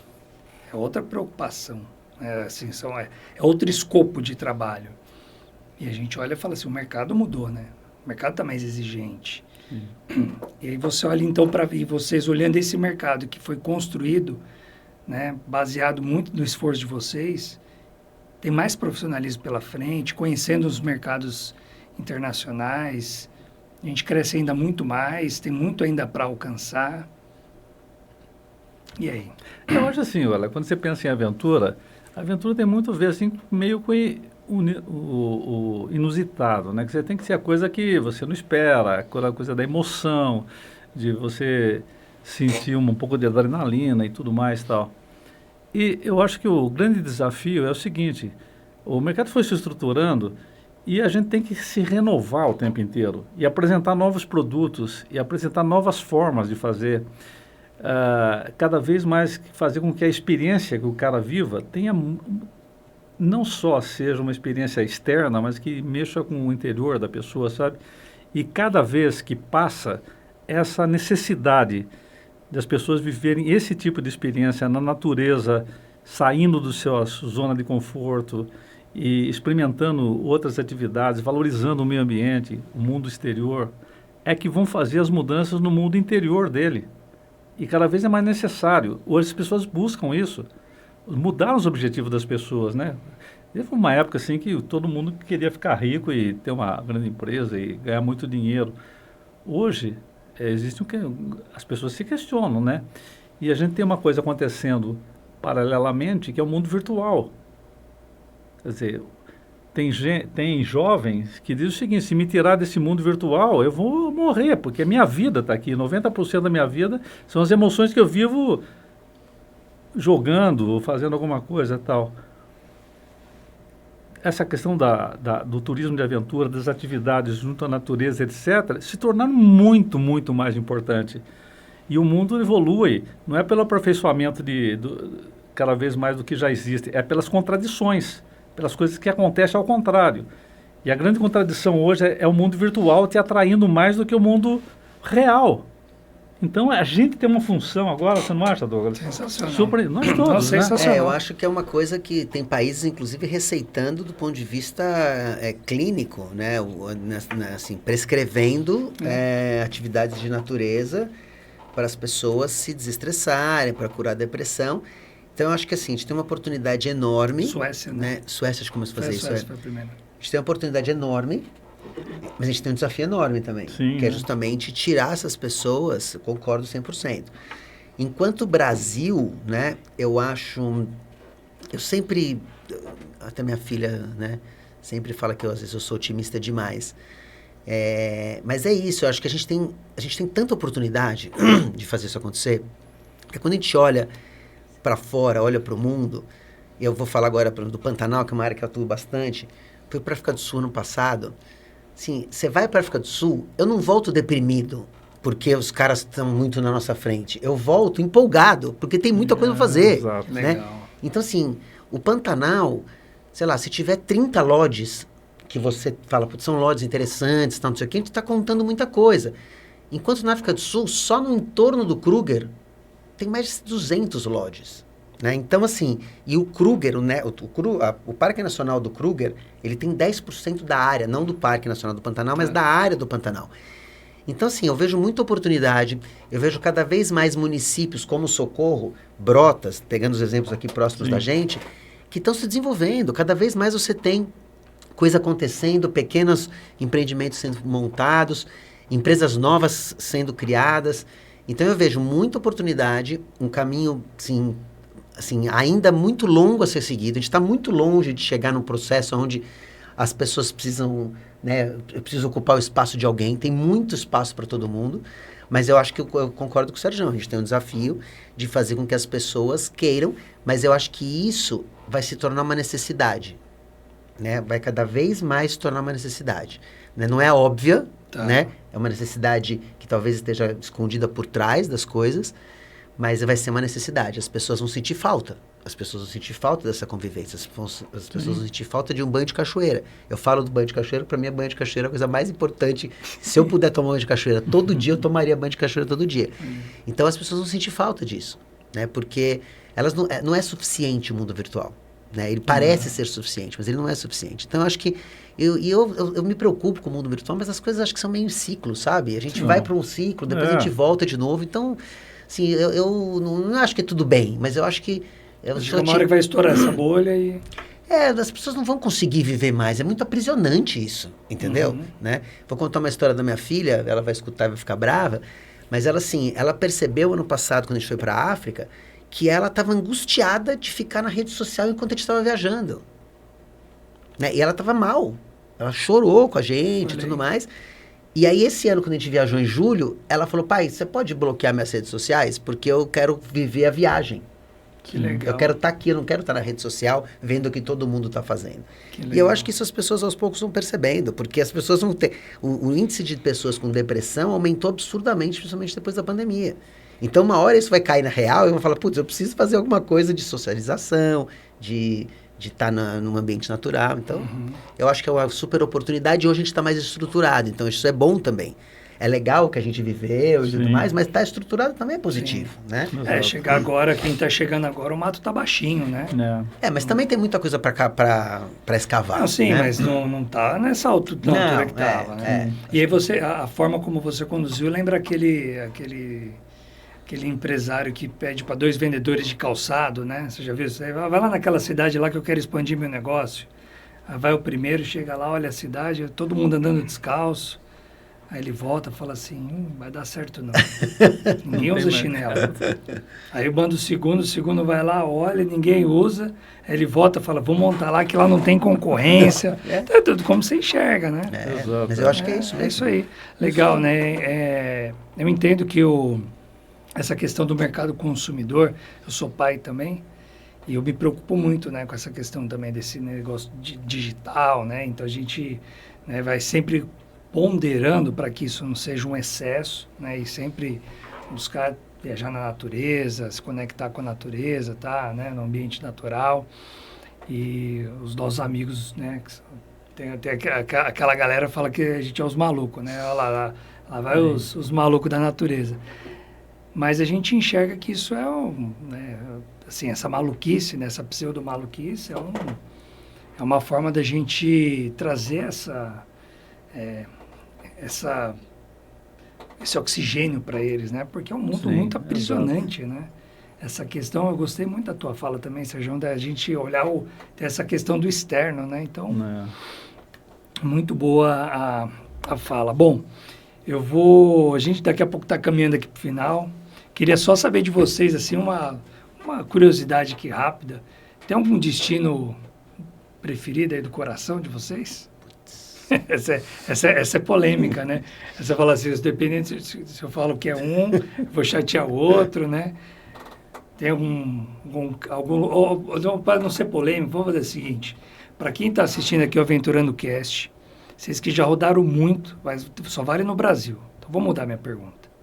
Para não ser polêmico, eu já vi que ia gerar polêmica. Assim, um cantinho bem escondido, que poucas pessoas conhecem, que você fala assim, vai lá conhecer esse lugar que é super legal.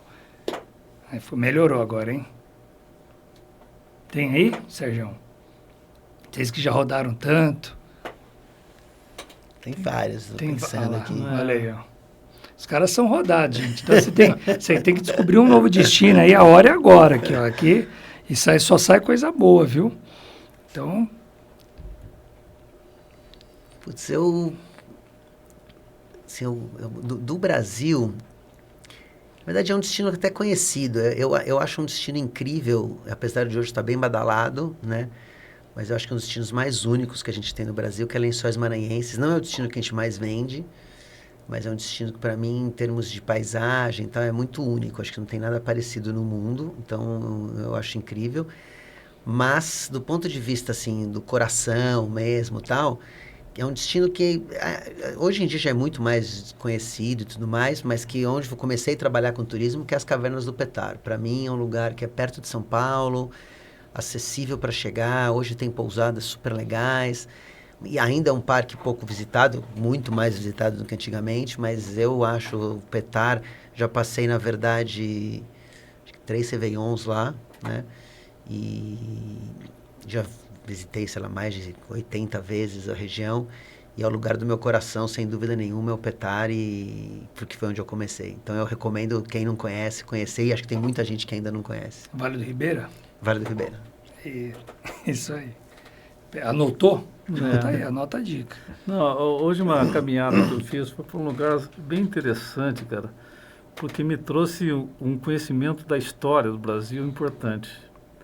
Eu fiz uma caminhada de Cananéia até a região ali que ela é perto também, lá da Jacupiranga, e antes de chegar ali, que eles descobriram um caminho com gramínea no meio da mata, que é o início de um caminho que termina no Peru, que é o caminho do Peabiru, certo? Isso sempre existiu lá, na época que foi antes do descobrimento do Brasil, inclusive, eles descobriram que plantando uma gramínea, quando cortava a mata, essa estrada se mantinha sem precisar de manutenção. E esse caminho existe ainda lá. E agora eles estão começando a operar. E, na verdade, surgiu isso dentro da Adventure, porque eu tenho um amigo que era pesquisador, ele foi para Portugal, no museu lá do Tombo, lá, como é que chama? Bom, um museu em Portugal, e descobriu que existia um caminho que surgia, que começava antes do descobrimento do Brasil, começava em Cananéia e ia sair no Peru, que eles traziam a prata lá da região do Peru e saía para o navio que ia para a Espanha ali, né? E esse lugar, que é onde começa o caminho do Piabiru, é exatamente o ponto que tem o Tratado de Tordesilhas. Ele é que definiu o ponto do Tratado de Tordesilhas. Porque o que estava para cá da entrada e o que estava depois da entrada, quer dizer, uma parte, o que estava para dentro ficou para a Espanha e o que estava para o mar ficou para Portugal, né? Sim. E é muito interessante pesquisar na internet isso, Caminho do Piabiru. Começa em Cananéia e sobe e vai passar lá perto do Petar, inclusive. Sim, deve passar né? mesmo. Passa lá perto do Petar. E eles estão agora explorando isso. E o cara que organizou isso, um grande amigo meu, pesquisador, que mora lá e tal, quando ele descobriu esse caminho, ele foi me mostrar e tal, e eu achei fantástico. Só que ele transformou esse atrativo num produto turístico. Sensacional, tá vendo aí, ó? Você fala que não tem lugar para visitar, para conhecer no Brasil. Isso é uma novidade, viu? Esse é no Piabiru. Começa em Canané e vai lá para o Peru. Não, a ideia, eles fizeram contato com o Peru para fazer esse caminho até o Peru. Legal. E já traçaram, o projeto está pronto. Fazer uma Mas eu já vi falar caminhada nesse de Cananéia Sim, eu já vi falar. É um caminho antigo que eles faziam antigamente. Aliás, nessa história das trilhas, a gente tem hoje uma série de trilhas, que tem até a Rede Brasil de Trilhas, fazendo trilhas e mapeando trilhas pelo Brasil. Isso é um grande ativo que a gente já tem para as pessoas caminharem cada vez mais. Então, assim, é tanta coisa que tem hoje em dia, do ponto de vista de oportunidades, de coisas para desenvolver, que para mim é, assim, eu não sei se eu vou ter energia para isso, entendeu? Mas eu espero que tenha gente que tenha. Mas então, ó, nessa tua fala, espero que tenha gente que tenha oportunidades para desenvolver. Para a gente caminhar para o nosso, a gente está caminhando para o final, se você pudesse dar uma dica, se vocês pudessem dar uma dica para quem está começando, quem quer começar, porque hoje a nossa audiência, assim como o mercado como um todo, são muitas vezes pequenos empreendedores, né? O mercado é formado de pequenos empreendedores, hoje na grande maioria do turismo de natureza, né? Que dica que você daria? Ó, você que está começando agora, vai por esse caminho, faça isso, enxergue essa oportunidade, porque tem oportunidade, né? Acho que tem que ter paciência. Tá. Né? Olha ali, dá essa dica aqui para ele. Tem que ter paciência, tem que ter, acho que, coragem, né? Perseverança, no sentido de acreditar, né? Mas ao mesmo tempo também ter assim, dedicação. Eu não gosto muito de uma coisa que se fala muito no turismo de aventura, basta você ter paixão, fazer o que você gosta e tá tudo resolvido. Acho que não é simples assim, né? Isso é uma coisa meio romântica demais. Acho que é importante ter paixão, é importante gostar do que faz, mas é importante ter paciência, é importante ter organização, é importante ter foco no que faz. Eu não acho que tem nada muito grandioso. Não, precisa fazer um plano de negócios enorme. Não, eu acho que você pode começar pequenininho, fazendo as coisas ali no dia a dia, mas assim, de forma focada, organizada, mas principalmente tendo paciência. Acho que tem um imediatismo, às vezes, muito grande, né? Não, então vamos montar um negócio hoje, né? Do tipo, eu quero ter um retorno em 2 anos, né? Porque hoje em dia as pessoas montam um perfil no YouTube e aí monetiza e já ganha dinheiro. Só que assim, eu não acho que tudo é assim.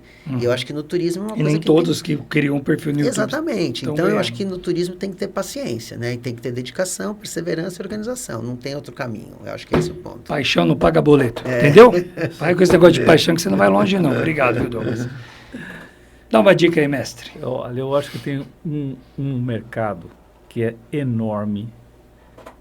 É simples, não é complicado e ninguém está explorando. Calma aí que essa daí eu vou anotar aqui. É simples igual pilotar avião. É verdade, tem essa. Cuidado, né? Cara.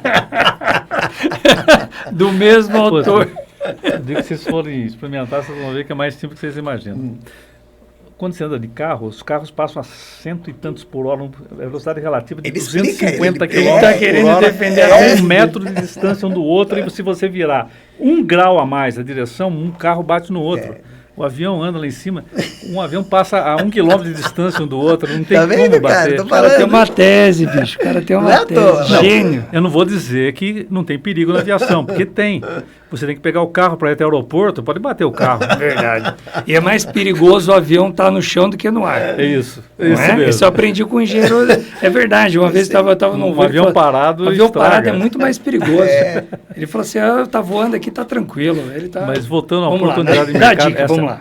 Pessoal, eu vou dar uma dica agora para É vocês, isso aí, gostei. que é fantástica. Muita atenção.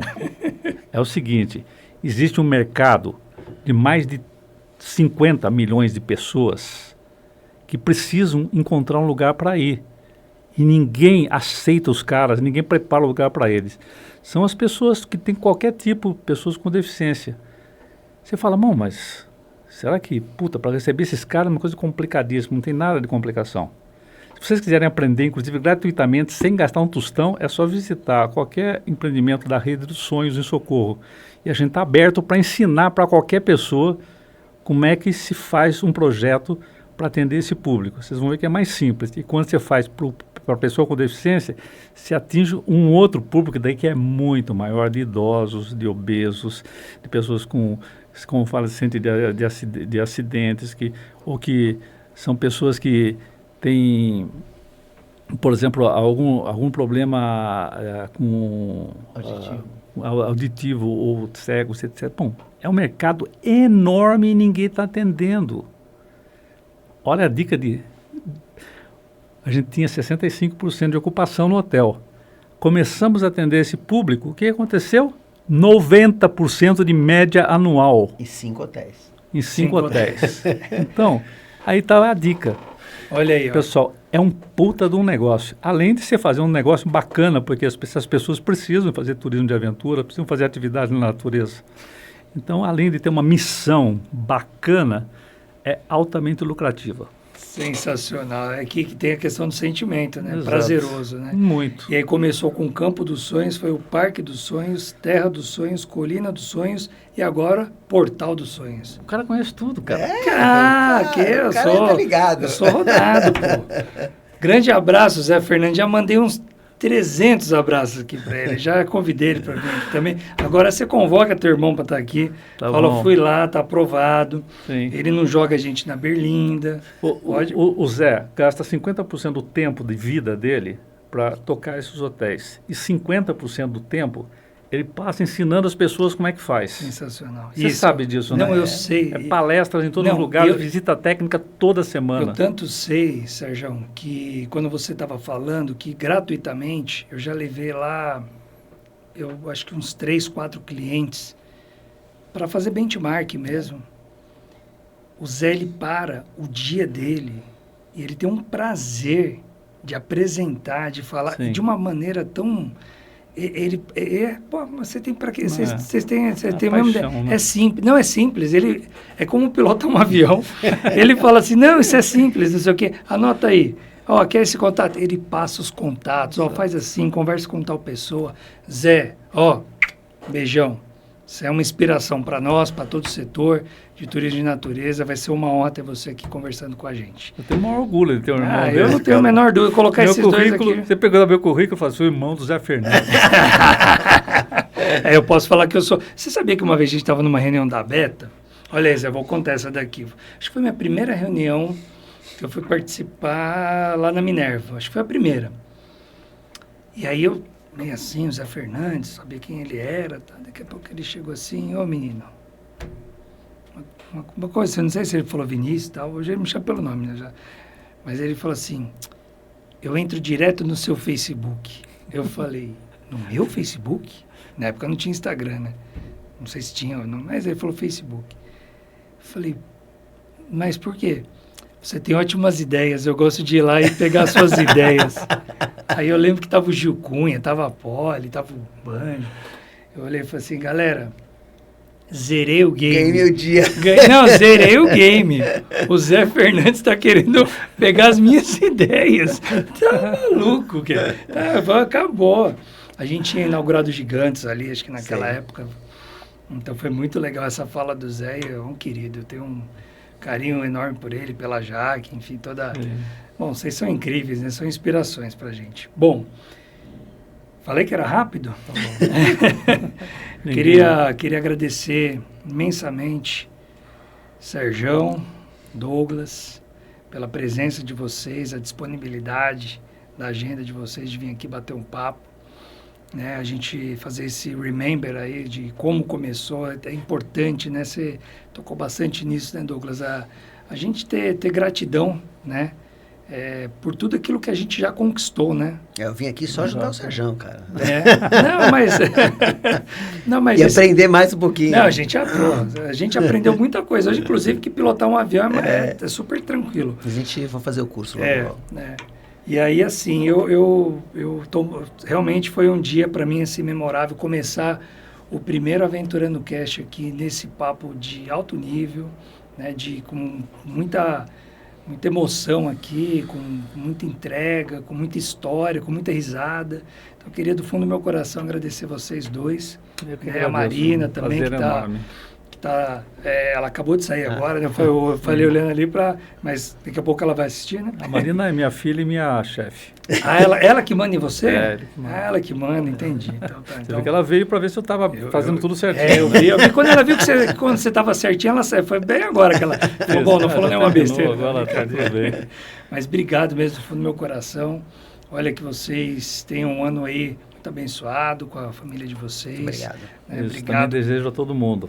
2026 maravilhoso para todos. E aí eu queria que vocês deixassem um recado final para a nossa audiência. E se vocês quiserem deixar alguma mídia social, alguma rede social das empresas, para as pessoas conhecerem melhor o trabalho de vocês, enfim, fiquem à vontade. Eu começo? Fiquem à vontade, sem briga. Não, eu acho, eu não podia deixar de falar um pouco, deixar a dica da minha cidade, né? Porque senão eu vou chegar na cidade e não vão nem me receber mais.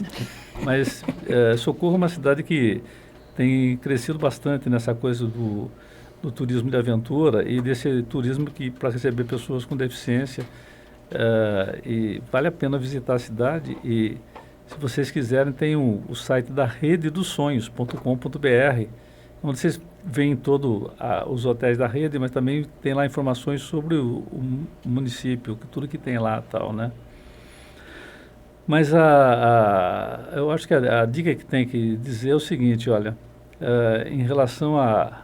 Muita gente pensa muito sobre o que fazer, sobre como ganhar dinheiro, sobre como sobreviver, como ter prazer no trabalho, etc., né? E a gente tem que pensar o seguinte, assim como qualquer aventura, a vida é uma aventura e tem riscos. Se você quiser uma coisa que não tem risco nenhum, você não vai encontrar.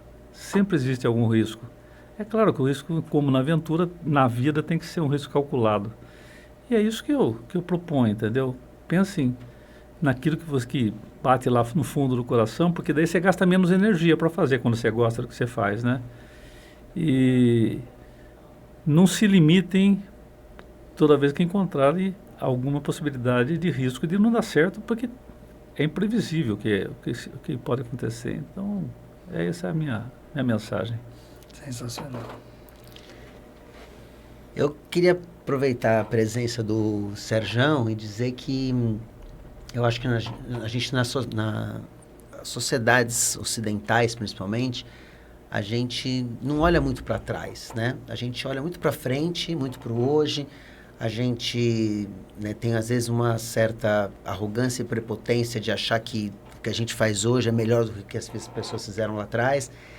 E eu acho que, assim, é bem importante a gente sempre olhar de onde a gente veio, né? Então, eu acho que a presença do Serjão aqui, assim como a presença, às vezes, dos nossos pais, dos nossos avós, das pessoas que passaram pela nossa vida, é muito importante, né? Então, eu fico muito feliz de estar junto com o Serjão, que é uma pessoa que inspirou a gente durante muito tempo, quando eu tinha, como eu falei, 25 anos. Então, eu acho que uma mensagem que eu passo vamos sempre valorizar o que fizeram antes da gente, né? E não só o que a gente está fazendo ou o futuro, porque isso serve de inspiração, serve de base, serve de apoio. Então, acho que isso é importante para a sociedade. Sensacional. Meus amigos, mais uma vez, muito obrigado pela presença de vocês. Fico muito honrado, né, de dividir aqui o microfone com vocês. Na verdade, eu falei, nem preciso falar, né, que ouvir vocês dois aqui, para mim, é uma grande honra, tá certo? Obrigado por participar desse 27º Aventurando Cast. Eu é que agradeço. É isso aí, satisfação. Saio daqui feliz. É isso aí. Se você não conhecia o Aventurando Cast, aproveite, se inscreva no nosso canal. Nós estamos no YouTube, nossos programas, nossos episódios são quinzenais. Nós também estamos no Spotify, no @AventurandoCast no Instagram, tá certo? É isso aí, um grande abraço, até a próxima. Viva a vida ao ar livre com segurança. Aquele abraço, valeu, tchau!